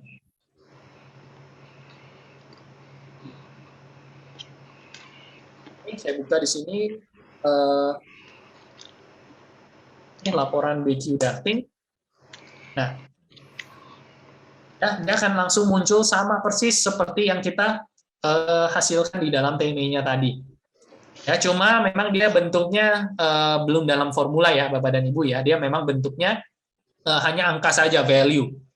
Ya, jadi apa yang kita dapatkan di TME-nya itu yang akan dia pindahkan ke dalam Excel-nya. Ya, seperti itu Bapak. Oke. Baik, jadi kira-kira gambaran besar terkait dengan pengaplikasian softwarenya. Bagaimana dari pertama kali kita input gambarnya, lalu kita modelkan sistemnya, baik itu sistem tadi fire, lalu sistem ACMV, kalau nanti Bapak dan Ibu ada berbicara mengenai sistem electrical, plumbing, itu secara garis besar sama metodenya. Ya, kita identifikasi equipment-nya, kita identifikasi untuk elemen-elemen linearnya yang biasa kita hitung meter lari. Nah, lalu setelah jadi tentunya kita akan coba lakukan pengaturan calculation setting ya, sesuai dengan metode kerja atau standarisasi yang kita lakukan. Lalu setelah itu kita akan hitung atau kita calculate. Begitu, setelah kita calculate, sistemnya akan bekerja, dia akan menghitung, setelah itu kita akan hasilkan reportnya menggunakan view quantity by type ini. Ya, dan ini bisa kita modifikasi juga untuk reportnya. Oke, dan ujung-ujungnya nanti bisa kita ekspor ke Excel untuk diolah lagi datanya secara lebih detail. Oke. Baik, jadi kira-kira seperti itu yang bisa saya sharingkan. Mungkin kita akan masuk kepada sesi questions and answers mungkin ya, Pak Boni. Baik, Pak Ferdi. Ya. Baik, kepada segenap peserta ini saya lihat sudah beberapa pertanyaan sudah masuk ya ke kolom pertanyaan di kolom chat Pak Ferdi. Nanti mungkin kita bisa jawab satu-satu. Lalu kemudian bagi semua peserta, kegiatan ini kan kita lakukan bersama dengan Balai BPPW Jawa Tengah dan kemudian dengan IATPI. Salah satu dari kegiatan yang akan menjadi tindak lanjutnya adalah kami dengan IATPI ingin melakukan pelatihan juga, jadi untuk memperkenalkan. Karena kalau sudah lihat presentasinya, kita pasti pengen tahu juga kalau kita mau hands-on bakal seperti apa kan. Bagaimana kita bisa menerapkan teknologi ini ke dalam kegiatan kita MEP sehari-hari. Memang kadang-kadang kita kalau ngelihat, mungkin kita akan berpikir, oh ini susah, atau mungkin kita akan merasa ini kelihatannya gampang, tapi bagaimana nanti? Kita masih ada rasa seperti itu. Nanti kita akan ada pelatihan bersama IATPI yang kita desain supaya kita bisa betul-betul memberikan penerapan BIM di MEP ini seperti apa nanti di lapangan. Nah, itu yang kita ingin tunjukin nanti. Nanti akan kita kirimkan emailnya untuk undangannya kepada rekan-rekan yang sudah daftar, akan kita kirimin juga untuk ikut pelatihan bersama IATP, bersama dengan detail-detail kegiatannya juga. Baik, mungkin kita bisa langsung dengan Pak Ferdi. Kita akan mulai melihat pertanyaannya, kita jawab satu-satu ya Pak. Ya, boleh. Untuk pertama dari Pak Agus, apakah ada lisensi khusus untuk kampus atau pendidikan? Ya, mungkin baik kalau boleh saya jawab, untuk lisensi khusus untuk kampus atau pendidikan saya rasa ada. Biasanya saya rasa kalau yang berhubungan dengan universitas, kampus, institusi, ini biasa langsung dengan Pak Boni begitu ya. Jadi saya rasa Pak Boni punya promo khusus atau ada deal khusus kadang-kadang dengan universitas. Nah, ini bisa dibicarakan nanti dengan Pak Boni ke depannya. Seperti itu. Baik, itu nanti kalau untuk lisensi khusus ini memang ada ya, jadi memang ada, dan seperti tadi kata Pak Ferdi, itu sebetulnya biasanya saya yang megang. Cuman kalau untuk MEP sendiri, kita tuh ada dua opsi. Jadi ada untuk ke dimensi kelima, dan juga ada yang untuk dimensi ketiga juga, yaitu Magicat ya Pak Ferdi. Ya, betul. Itu jadi merupakan software yang berbeda sebetulnya. Tapi kalau spesifik untuk Cubicos TME itu kita bisa sediakan, itu kita bisa bicarakan nanti seperti apa untuk lisensinya. Oke, kurang lebih untuk sementara seperti itu ya. Nanti saya akan follow up juga kepada Pak Agus. Kemudian berikutnya ada pertanyaan dari Pak Rizko. Selamat siang, izin bertanya berapa sistem requirement Cubicos TME 2018 dan apakah bisa diinstal di Linux, Pak? Oke, baik. Untuk sistem requirement daripada TME itu sendiri, sebetulnya kita punya requirement khusus ya, Bapak dan Ibu ya. Oke, mungkin, kita bisa lihat di bagian, bagian daripada penjelasan Cubicos TME-nya. Di sini bisa kita lihat untuk software operating environment. Ya, ini jadi spek khusus untuk software TME kita, ya. Dan kalau pertanyaannya tadi apakah bisa menggunakan operating system Linux, untuk saat ini memang belum bisa nih, Pak siapa tadi yang bertanya, maaf, dengan Pak Rizko ya, belum bisa Pak untuk kita install di Linux. Jadi operating systemnya memang masih menggunakan Windows. Nah, untuk software Cubicos biasanya yang kita tekankan itu adalah di bagian RAM-nya Pak, ya. Jadi memori daripada sistemnya Bapak begitu. Kita rekomennya sih selalu 8 GB ke atas. Gitu. Tapi kalau untuk TME ini, kalau untuk proyek-proyek yang sederhana itu mungkin RAM 4 GB masih bisa begitu. Tapi kalau yang sudah proyek-proyek kompleks, kita harapannya bisa menggunakan 8 GB ke atas begitu.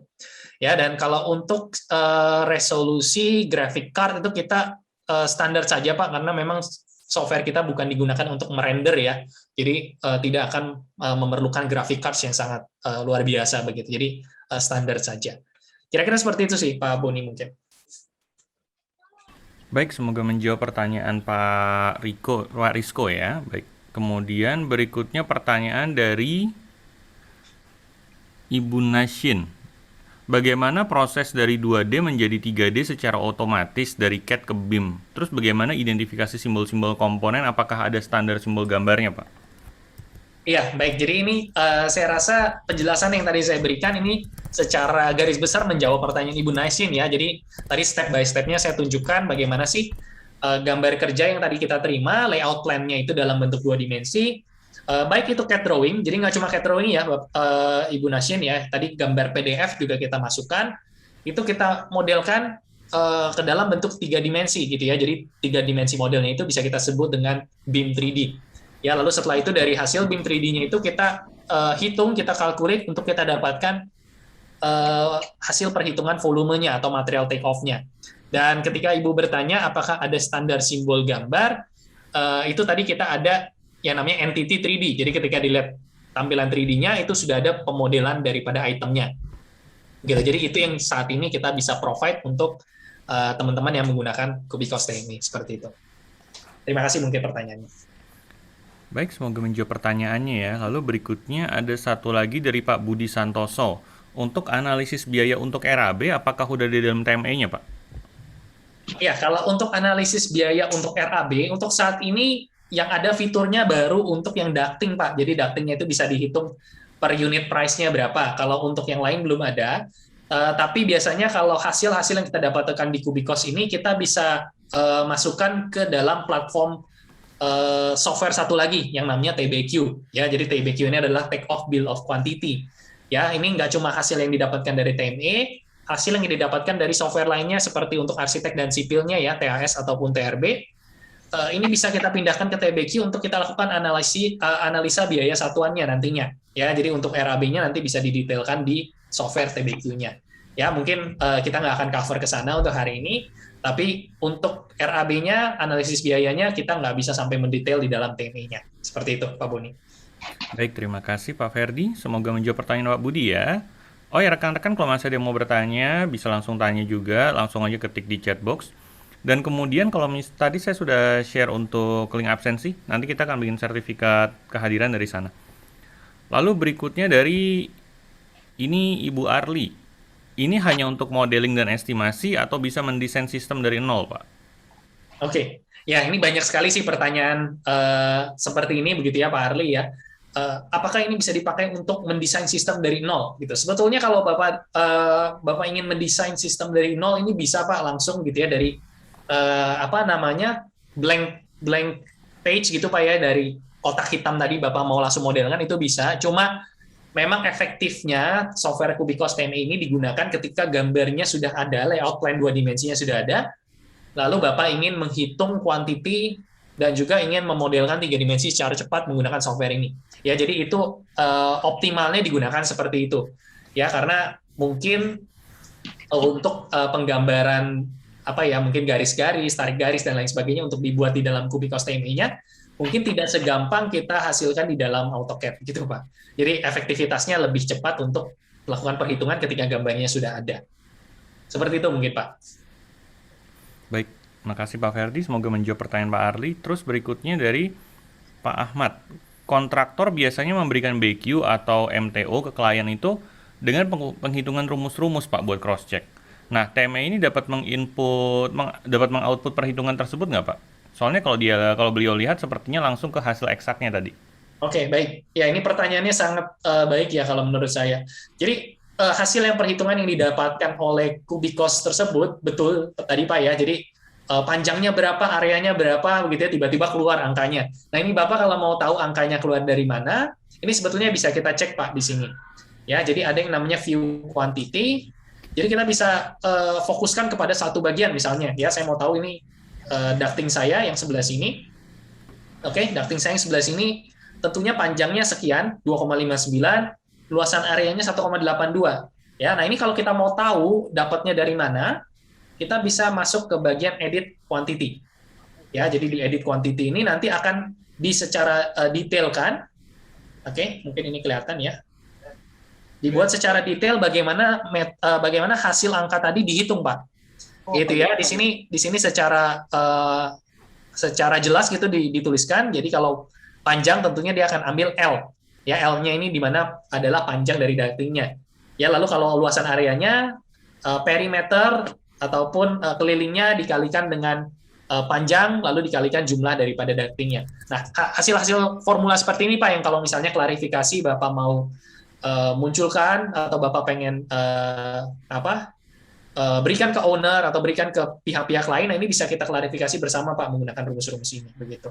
Ya, karena nanti bisa kita ukur juga nih panjang-panjangnya berapa sih dari poin ini ke poin ini, apakah betul hitungannya tadi sesuai atau tidak dengan rumusnya.